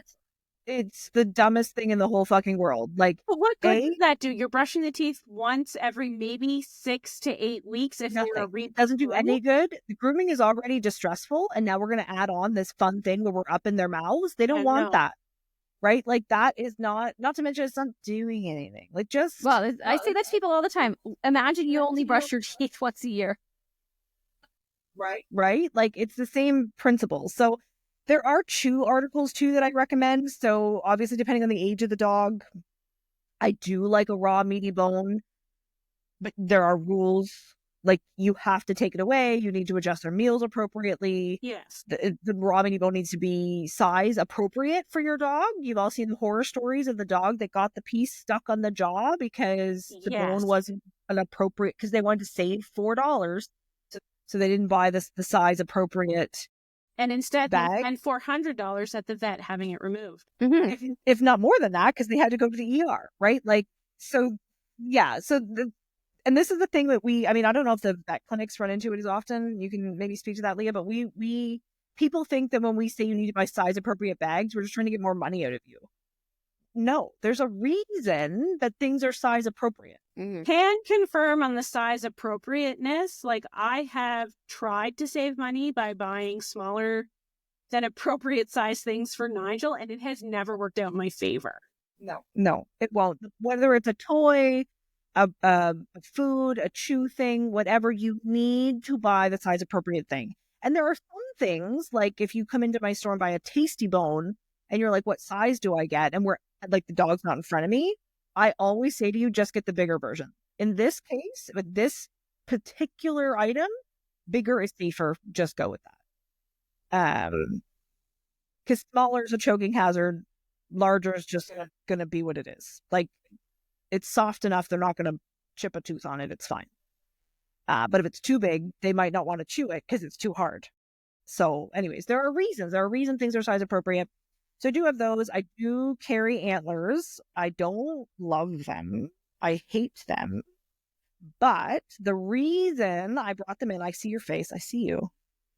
I only carry the half antlers. I don't carry whole antlers. The reason being that once that marrow is gone, the dog's eaten the marrow out of the middle of the antler, that antler's garbage. It should be going away. That's the end. So we don't carry the whole ones because they really shouldn't be chewing through the outside of the antler. I don't Period. think pet parents realize that. They don't. No, They don't at all. They do not realize that those, like, it's way too hard. Yeah. So They we just break their only teeth. carry the halves for that reason. And it's because the people coming to me from PetSmart, from Ren's, from Chewy or whatever, and they're like, no, my dog needs an antler. You don't understand. At least I can send them home with something less likely to crack a tooth and with some knowledge, right? Mhm. Like, I very begrudgingly brought them in. I want to say like a year or two ago. And we're seeing people now coming in understanding why, because the dogs will stop. They eat all the marrow and then they don't want the bone anymore. They don't want the antler because they ate all the good stuff out of it. Yeah. So then you do throw it out because the dog doesn't want it anymore. So it's working in that respect, but I have better items for you. So typically when people come in and ask for an antler, I'm like, why? Like, you get grilled. You can't just buy one. Also, they're kind of hidden behind things. Like, if you knew where they were, you could go find them, but you'd have to look for them because they're not out, obviously. I've been in your store a good amount of times, and I've gone through your inventory pretty extensively. I actually can remember seeing antlers in your store. But typically you have to ask, right? So it gives us an opportunity when you're looking around that we go, hey, like, can we help you find something? You say, oh yeah, I'm looking for antlers. And we say, why? You can have that moment to educate. We have that moment to educate. And 9 times out of 10, I do redirect them to something else. Because sometimes it's the guy at the dog park told you that your 4-month-old puppy needs an antler. No, please don't. Not your No, 4-month-old the fuck puppy. it doesn't. Your No, it's your not. 4-month-old puppy is definitely going to break his Who? teeth on that antler. Yes, I slap those things out of people's hands every time. If you are not 16 months of age or higher, you are not allowed to buy an antler from my store. We will not sell it to you. I think that's a great thing. We try to redirect you. So one of my favorite things, dogs that need to chew, because dogs do need to chew. Like, no one's disputing that, are the Java wood. Oh my gosh, They I love that. Quite a long time. They're enticing. They come out like sawdust, so they're safe. Depending on where you get yours from, double check where your store's buying their Java wood from. And they're soft enough that they're not going to damage any teeth. I do And love I them. have to do very little at-home education for you to just buy this Java wood and leave. So anyways, those are probably, like, Java wood's probably my favorite chew article because a puppy can have it, an adult can have it, anybody can have it. Buy size appropriate Java woods. And then, yeah, train your puppies. That's probably my go-tos. And the water additives. Yeah.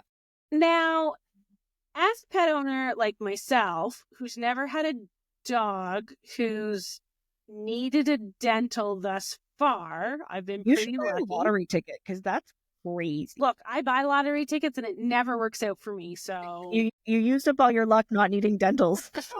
that is exactly what happened. Yeah. If, like, what signs am I looking for that I would notice in my dog's mouth that means I should call and book an appointment sooner rather than later? Like a cracked tooth, chipped tooth, like what am I looking for? Yeah, no, yeah, exactly those things. Like broken teeth, discolored teeth, any, bumps. I mean, they can get, Like an abscess? like abscesses for sure, but they can also get like benign masses in the mouth. Dogs too? Mhm. It's really important to remove those, early on, because it gets harder and harder to remove them if they get bigger and bigger inside the mouth.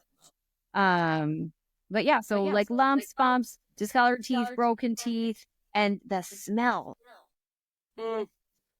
Like there's a sudden change in the smell of your dog's breath. It doesn't just smell like poop. It smells like rot. It's usually a change, right? Like you'll be like, all of a sudden the breath is rancid. Then that's probably infection in the mouth. But yeah, a lot of it is, and that's another thing for people to do. Listen, I don't brush my dog's teeth either, so no judgment. no judgment. I also have a breed of dog that's not predisposed, but I can look in my dog's mouth. Assuming she's clearly a mix. There could be some poodle in there. I'm just saying, she's got very long legs. But I can look in her mouth. So that's the thing. If you don't have the time and you're not going to brush your dog's teeth, at least train your dog to allow you to look in its mouth, right? Lift up I'm going to wake you up, but you want to be able to like lift the lip and do the other side so they can see. Yeah. Sorry, you want to be able to like lift up the lips and look it. Like I can look all the way back. He's letting me stick my finger in his mouth. Look at those teeth, right? There are so many patients that I see that you can't do that. They will not allow me to look in their mouth. So I mean, at least if you can teach your dog to allow that to happen, it's the same as trimming nails. Yeah. Right? You play with the feet, you play with the mouth, you play with the ears. You want to be able to clean their ears, brush their teeth, hopefully, and trim their nails. And that's something that they have to get used to and they have to learn to accept. And I say I apologize in advance for my dog's tiny faces, but you're freaking welcome that you can do whatever you want to them and they don't bite you. No, that's it. I mean, do you want to know how many, what is the percentage of Chihuahua patients where you can look in their mouth safely? Two. And they live in this house. The 2% are these ones. Yeah. Yeah. Ruth doesn't like it, but she'll let you. It's mostly, I think she doesn't like it because every time I look in her mouth, it's because I'm making fun of her parrot face. So she's self-conscious about her parrot face. She's like, you're talking about me. Yeah. But yeah, that's a super important thing, is to be able to look, right? Because you're like, you should check every once in a while. What's going on in there? Oh, that tooth is brown. What happened there? Or, I mean, you can see fractured teeth, if you can see the pulp cavity. So like a hole in the tooth or a bleeding spot in a tooth. Like if a tooth itself is bleeding, you have a problemo. That tooth is done. Yeah. You know how we realized how bad Potamus's teeth were? It was because Dom, who's a registered vet tech, was sitting here one night, and vet techs, they can't help themselves, the vet techs and vets. They just look at things. And she opened Potamus's mouth and went, "Oh my God." And I went, "Well, I guess I'll just text the vet now. Like, make an appointment, I guess." Well, and then she sat there and was like, "I'm going to pick it off." And I'm like, he's going to bite you. Like, he's going to draw a line at that. He didn't, which I was really surprised about, but she was going to get bit. I went with, I was just a foster at the time, but I went with a Sit With Me board member to the SPCA in Gatineau to pick up a dog. And its teeth were literally in such bad shape that as we were driving from Gatineau to the vet clinic in Plateau, every time we went over a bump, a tooth fell out. And I literally got to the vet. I was clutching this tiny mouth rotted dog. By the time we got to the vet, I had like 7 teeth in my hand and I could not keep from gagging because the stench from this dog's mouth, there are no words to describe how putrid it was. It was disgusting. That's infection and rot, though. That's tissue rot, basically. I have never experienced anything like it in my life, and I pray I never experience anything like it again because it was Aren't you so glad your dogs don't need dentals after that? Oh my gosh. I literally every day, every morning I get up, I'm like, let's look at your teeth today. Today's day. So like, she likes you. I have dogs that are fairly good sized, and one of them came labeled as a pit bull, and I knew the stigma attached, and I was like, I'm not going to take this dog to a vet and have a vet be scared of it. So like, you can literally with Remy turn his mouth inside out and shove your whole head in his jaw. And he's like, yeah, that's normal because mom doesn't have This one also has stigma. Yeah. Well, and I had to work hard to make sure he wasn't a stereotype. That's what I mean. Like, you can't, there's like no chihuahuas you can look at shark. Look at him. You did a baby. He's like, hey. Well, I can do anything to this dog. Anybody can do anything to Remy, and that is such a wonderful thing. Like, even if you don't know him well, you can. Nigel, but Remy in particular, because I got Remy as a puppy, and that was something I was like super concerned about was, can you look at his ears? Can you look at his butt? Can you touch all of his toes? And can you look at all of his teeth? And that's literally all I did for the first, 8 months I had him. I worked really hard because I'm like, I can't possibly walk into the vet clinic and be like, hey, tell your clients I'm an awesome behavior consultant and they should hire me. Also, all my dogs will bite you. So I was like, that can't be a thing. So Gilly is actually not great, but Gilly, we can now do like restraintless blood draws. So I actually, we had to go home and work on it and, I had to come up with a program for him, but we can now, like, I have to do it, which is fine. Like, I just hold his head up and they'll take the blood from the jugular, but we can actually do like jugular blood withdrawal restraintless. Because somehow that dog can tell the difference between a hug and restraint. Dayna, that's because he's very intelligent, despite being a boy. And a bulldog. And a bulldog. Yes. No.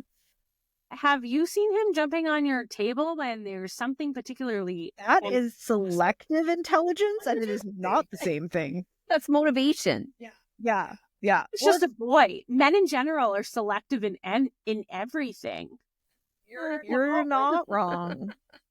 But I want to say that one of the key moments for me when I decided I could be friends with Dayna, despite the fact that she owns a pet store. Hey, it's very pet friendly. Yes, it is. And it was because of the anesthesia-free dental. My rant about anesthesia? And her rant on anesthesia-free dentals. My crazy on the internet made me a friend. She's been approached numerous times by these like people who want to offer it in her store, and she totally refuses. I was outright mean the last time. We can be friends. Wasn't even nice. I have been having rants about anesthesia-free dentals since I was a new dog walker with Dayna. Yeah, because I'll make all my staff follow my values, or you can't work for me. No, that's what I was like. I can rescue into the friendship sphere instead of just employer-employee. Yeah, no, like it's I'm incredibly passionate about doing things correctly. Yes. Like in general, and for me, like at least vet med has an element of regulation. For me, working in unregulated land, which is like all of the spheres of the industry that I work in are completely unregulated.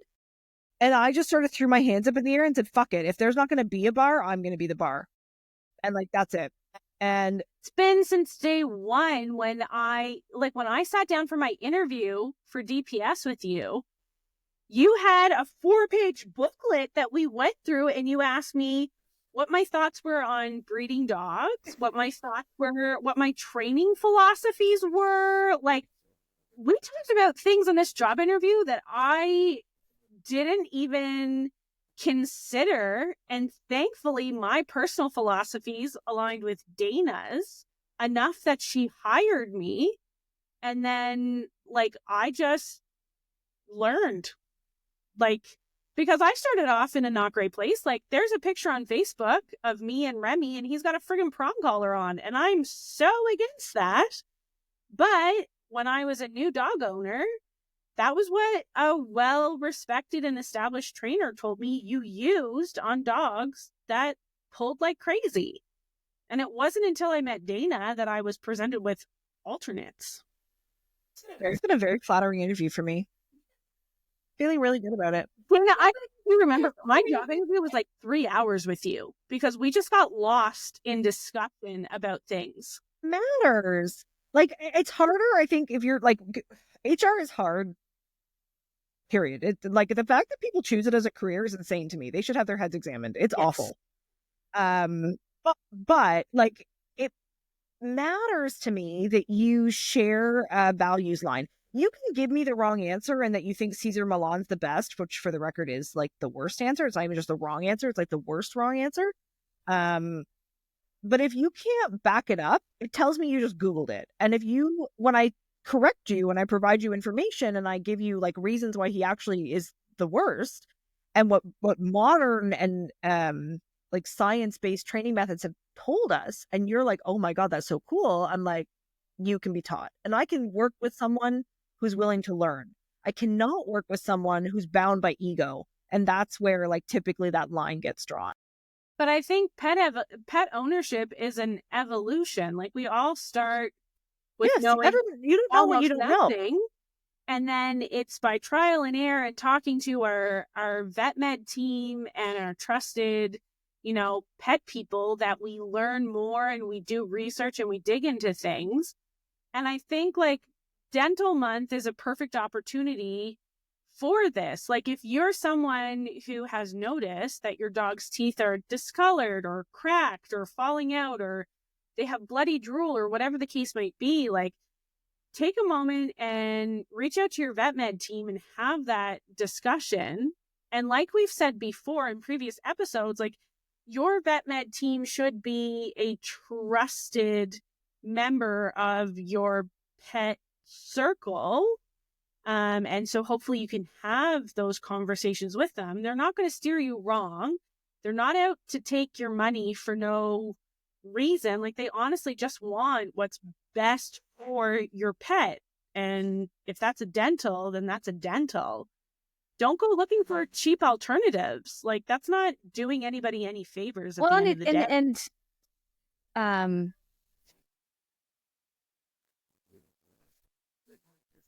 And again, like, I think we've had this conversation before about, they're willing to work with you because they understand that it's a big cost. When I present somebody with an estimate for a dentistry that's going to cost $2,500, like, I understand that's a significant expense.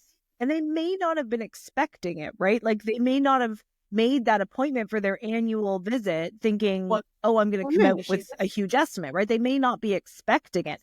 Or this time of year, we're just after Christmas, right? Like, we're only a few weeks into January, coming into February. It's a tight time for a lot of people. Yeah.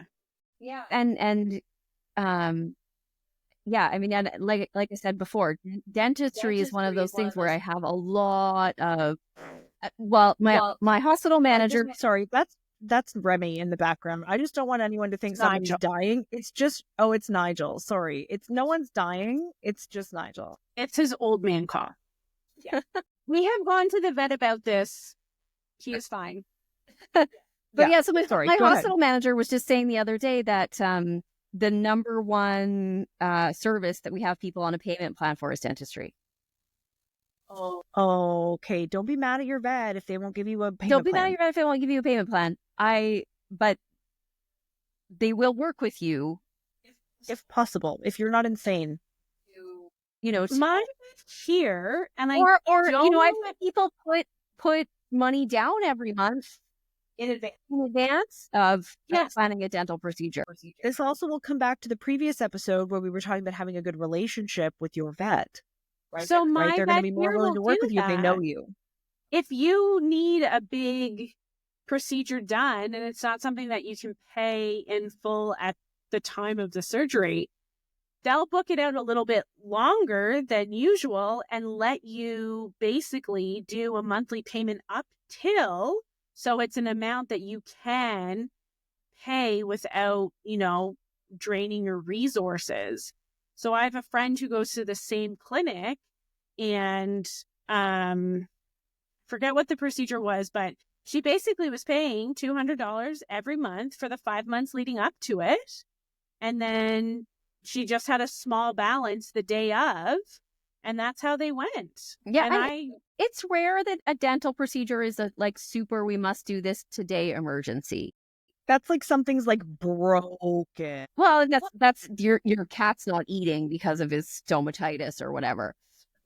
I still can't get over that. That's crazy. That's But crazy to me. dental. Allergic. It took a long time for the dental disease to get to the point where it's at.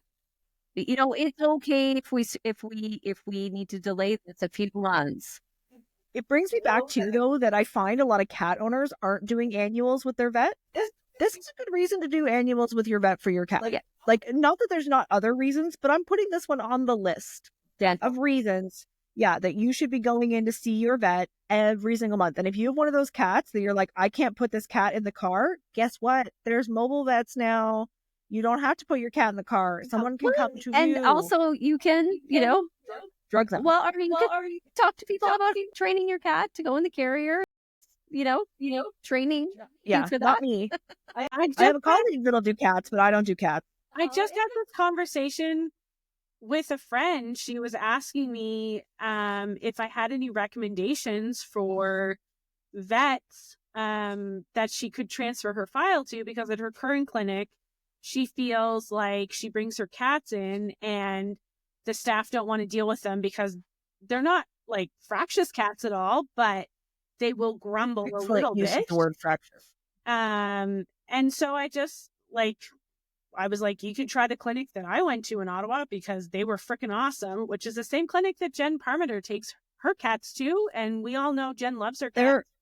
They're a great clinic. I still like them. It was City View. Yes. You know them? Fabulous clinic. City View is the only reason why Remy is alive today. 100%. They saved his life because I was at a point with his allergies where I was like, I either need to figure this out or I need to euthanize him because he is not thriving in any way, shape, or form. Okay, this was a dog that was also literally eating his feet. Yeah. And I'm not using that figuratively. I mean eating the pads, chewing them off. He had literally eaten the pads off of both of his front paws because it was so bad. It was Well, it came back. He's basically allergic to air. Yeah. He's allergic to birch trees, grass, cats, dust mites, one kind of bunnies, all meat proteins. The list is 70 things long. Yeah. The list of what he's not allergic to is much shorter. Squeege, wherever she went off to, the white French bulldog, is allergic to cats. We found that out by accident once when she was staying with Dom. Well, really allergic. Remy lived with a cat while I was doing the allergy testing. And he wasn't reacting to her? I had that's what he was reacting to so badly, but I had no idea that dogs could be allergic to cats until I went to a vet and paid for the allergy testing. Our friend Cat, who's a person. Our friend Cat, who's a person, has a cat who's allergic to people. Yeah, they can be allergic to people. Yeah. I always think that they are allergic to human dander. Yeah, Chloe's allergic to people. Yeah, it's hilarious. It's mild, so it's very manageable, but it's freaking hilarious that you have a cat that's allergic to people. But I think one of the big things that Dayna and I are trying to, promote or whatever, our part of our philosophy is that stay the hell away from anesthesia-free dental. Yes, and also is that all of these professionals who help you take care of your pet can work together, right? I don't need to sell you chew toys or food. I need to sell you vaccines and dental care. but I can sell you useful food and treats and toys And pet And ownership grooming. and grooming and training. And all of those things that are so like like all of us can work together. And it should be like, it should be a it should be collaborative. sport. Yeah. 100%. Like, pet ownership should be you as the pet owner being able to have conversations with your vet med team, being able to have conversations with your trainer or behaviorist, being able to have conversations with your pet store person. And you shouldn't have to worry that somebody is giving you fake information or misinformation or misrepresenting something. Like, you should be able to trust in the pet care professionals that you're investing your time and money into. And I'm just going to say it, your vet med team that's aligned themselves with an ancillary service that they can lean on when needed is such an added bonus for you. Because when you come to me and you say, hey, I need a behavior consult, and I go in and say, oh, okay, you need drugs. Oh, you're a client at Leah's clinic? Awesome. I literally call up Leah and I'm like, hey, here's what I need.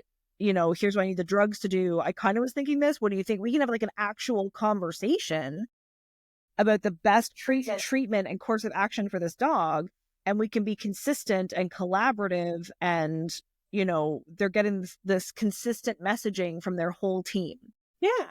It's such, like, it makes everyone's life easier. So I'm just saying, if your vet clinic does not have an epic ancillary service professional, you should tell them they should get one. Well, And by one, I mean, if you're going to PetSmart, or your groomer is also getting that anesthesia-free dental company in, then they're in conflict with the information that you're going to get from your veterinarian. 100%. It's not good for your pet. Yeah. Like, honestly, the people who are doing anesthesia-free dental cleaning are trying to steal your money. They're doing. Because they're no benefit to your pet. Let me be clear. Those people went through like a 2-hour seminar to do that. Not like vet school.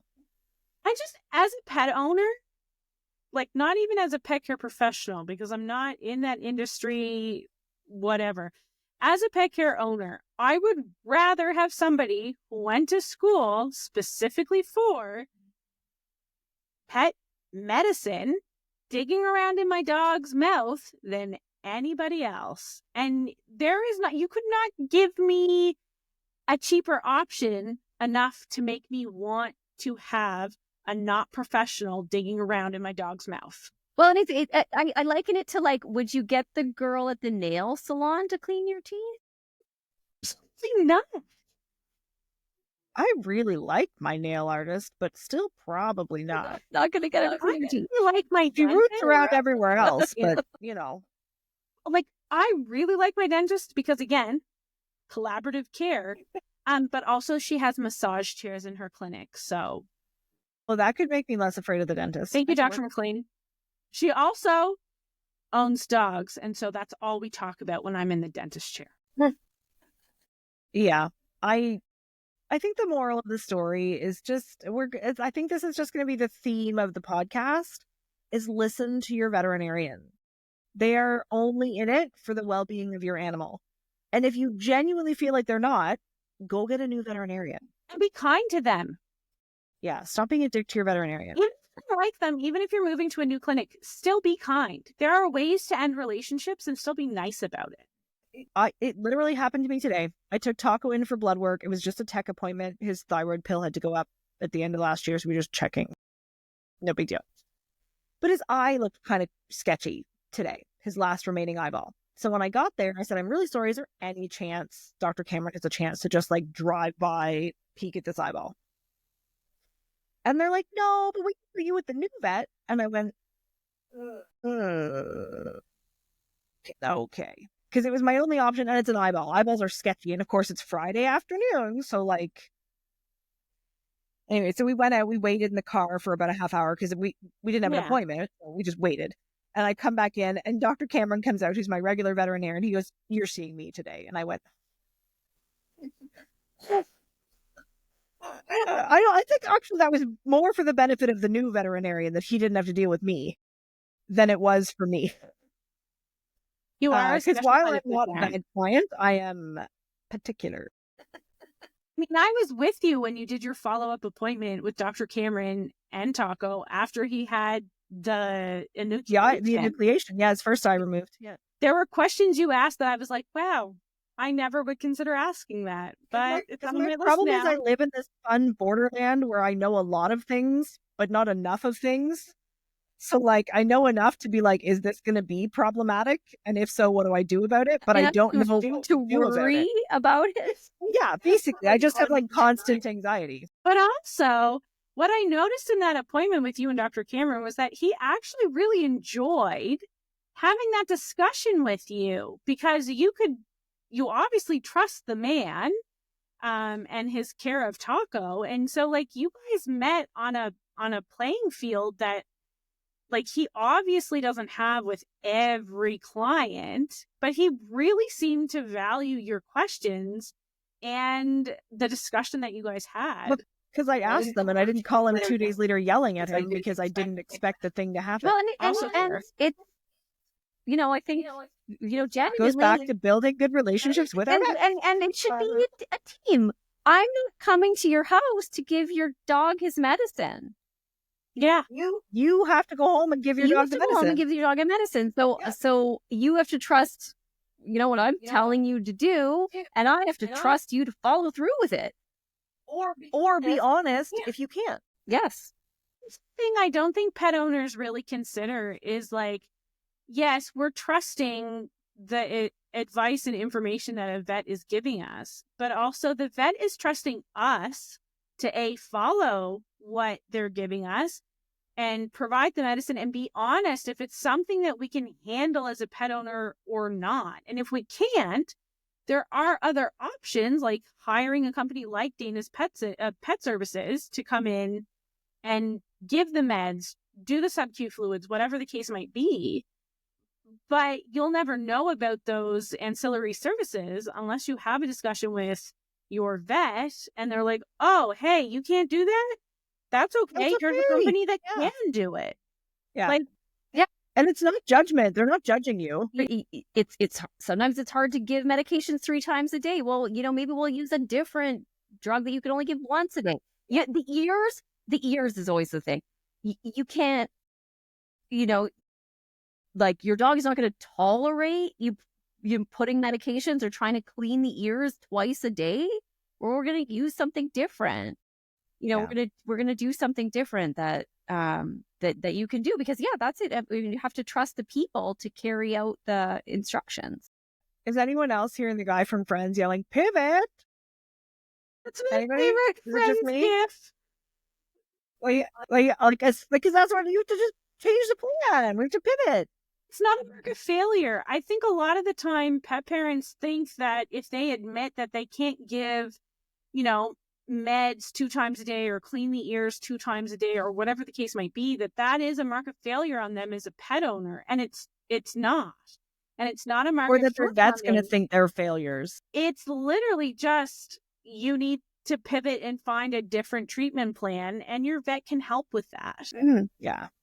And it's exactly the same with the costs, right? You know, like, if just tell them the truth. Just be honest. You know, and the spectrum of care, you know, will come up with something that is going to work. Because ultimately that's what we care about the most. But if you tell them you're going to go get an anesthesia-free dental, just to be clear, those people are not on the team, and I'm going to purchase these for every vet clinic. And your vet is judging you a little bit if you say that. Yeah, I'm going to purchase these for the vet clinic so that the receptionist can just smack it when you ask anesthesia-free dental. You know the TikTok thing, like, we listen and we don't judge. Yeah, no, we are judging. If you're getting an anesthesia-free dental, we are listening and we are judging. Yeah. I listened to 2 of the veterinarians I follow on TikTok do that, and you could tell they were judging each other. It was pretty funny. One of them said she likes dog breath. Oh my gosh, cat breath. It was cat breath. I don't think I've ever smelled a cat's face like that before. Oh, lots of cats like to lick you just like a dog. Like, what does cat breath smell like? I don't know that I have ever. I'm gonna go smell my cats this week. I think it depends on what you feed them. Depends what you feed them. I guess. Sorry. I can say the barn cats that we have, their breath does not have any odor. You got near them? Oh yeah, they literally like party on my deck every night this summer. Oh, not the angry feral ones I saw last summer. No. These are the angry feral ones. I made friends with them. I'm gonna be friends with them this summer. But not by giving them milk. No. Yes. Just we're like to still stress in them that, with milk for cats. I did buy them appropriate cat treats and food. That's acceptable. And now they love me. Moral of the story for this month: A, happy dental month. B, to celebrate dental month, what if you went to your veterinarian and let them look at your pet's teeth? I think that's a great Happy idea. dental month. I'm just saying, it could be a good way. Lots of vet clinics are, there's some specials around dental month. Free dental exams is, something that we do. If you have awesome local pet stores, maybe they're doing an Ask the Expert. I don't know, maybe. A certain dental specialist has not answered my DM, so. Is I Coco already Bun have an doing an intern. ask? I already has a resident. I heard that. Resident. I don't know who the resident We'll is. ask him to ask Well, he didn't answer my DM. Okay, I'll Is work that on who it. I think it is? Yes, Do you need an email address? Leah knows it. It's Yeah, fine. I'm sure I have an email address that he'll actually answer. Yeah, it's but yeah, like check and see if someone's having a veterinarian come in to do a talk or a seminar or something where you can go in and ask questions. If you are one of those people that's like, ugh, dentals are a scam, my vet just wants my money, but you also kind of acknowledge that maybe your pet needs that, go in and see where you have this no pressure situation and you're just hearing from professionals about how it works and the value, or listen to this podcast. That's actually also a good choice. True. Yeah. Maybe just put this on repeat in your car till it sinks in. Also, But make there's sure lots of products that are on special, I have sales at the Yin Yang on dental stuff next month. Also, make sure when you're doing your online research, you're using reputable sites, not like, badpetteeth.com as an example. Like, Is that a real website? Probably. I don't know, maybe, probably. right, But like, make sure you're looking up, reputable sources like the, what is it? AHA and the OVC and those sites. Like, Yeah, there's The ABC, the CVMA. there's like make sure you're looking up You know- quality sources and not just like mybathaspetteeth.com. the mypethasbadteeth.com. There we go. there is a specialty in animal dentistry, right? The American College of Veterinary Dentists. They have got lots of really good resources on their website. The Veterinary Oral Health Council probably also has some resources. I didn't even know that was a thing. I'm making a note. And it's a very obvious like sticker on the label. Very fancy, like a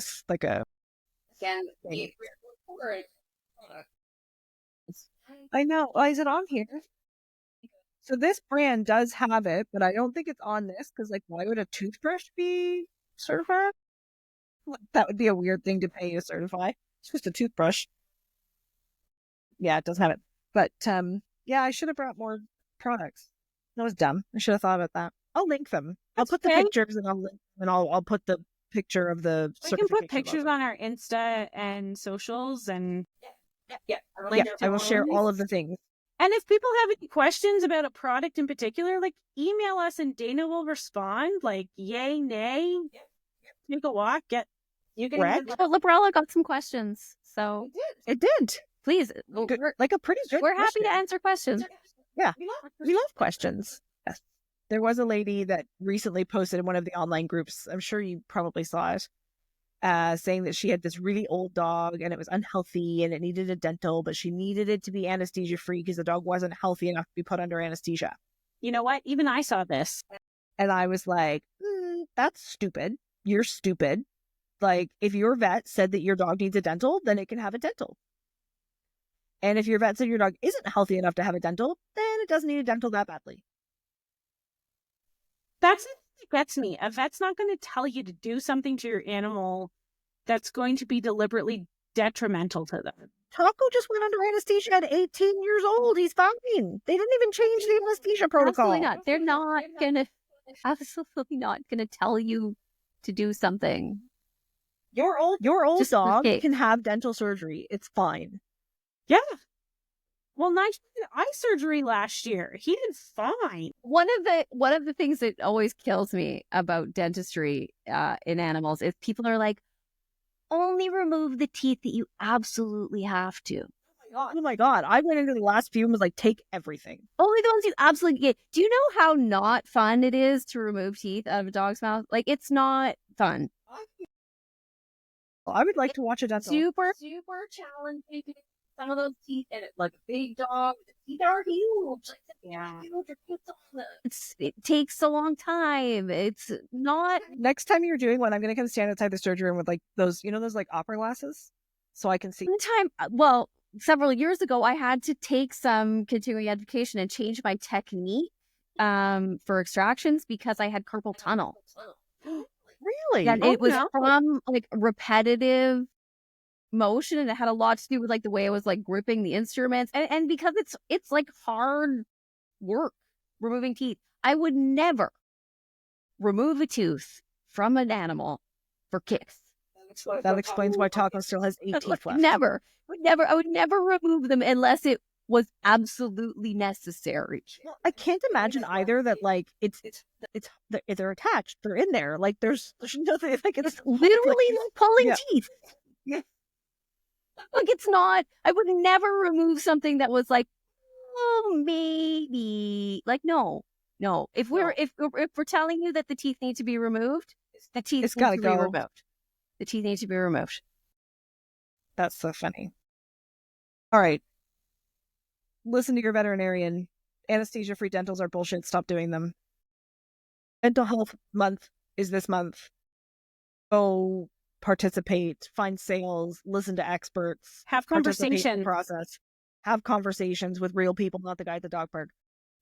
Dental health care is super important all year round. Yes. It's not just February. Not just February. It's 12 months a year whenever your pet needs it. It's not like March 1st strikes and they're like, oh, we don't do dentals anymore.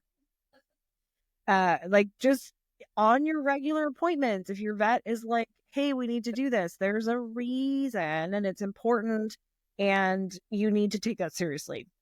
Or if you have questions and concerns, bring them up in your next appointment. Like, it's not a forbidden thing. Like, you can ask questions. And you guys know you can book appointments outside your annual appointments, right? Like, if you're like, that's weird, but your vet appointment's not for like 4 months, you can book one now. It's really you easy. don't have to wait for an annual appointment to tell your veterinarian that there's been something wonky. So just throwing that out there also. And we didn't talk about dental health smell coming from gut health, but I'll bring that up later. That's gut health. But it's the smell. People are like, oh, I did a dental once and it still smelled. Yeah, but when we talk about gut health, you can have that conversation. Yeah, we'll talk about that. We'll do it. Well, we're going to do a thing in March at the store. Keep wait for that. We should do an ancillary podcast episode. Yes, we should. But yeah, I think that's it. I think you need to take dental health seriously. It has value. It's important. And it can make a huge difference in the quality of life and the welfare of the pets in your home. Yes. Apparently also your rabbits. Unbelievable difference that can be made in And dagus and chinchillas. all of the pets, all of their teeth. I want a gegu someday. But yeah, that's it. Happy dental month. Happy dental cleaning. I will post the blog post to teach you how to help your pets let you brush their teeth. And as always, if you have questions, we are here. If I can find one of my dogs brave enough, I will even make a demo video. I think I have one of Frenchie. I'll have to see if I can find it. I'll share some of our clinic. We usually do some really good, sort of before and after dental Yeah, that would be controls. awesome. The X-rays. With like often we'll put some that have like good X-rays and be like, here's the picture, here's the X-ray. See if you can Result. post that and let you people see if you can figure out what's wrong. Was this a healthy dental or was this a not so healthy dental? No hints. Yeah. All right. Happy dental month. Bye, everybody. Bye. Bye.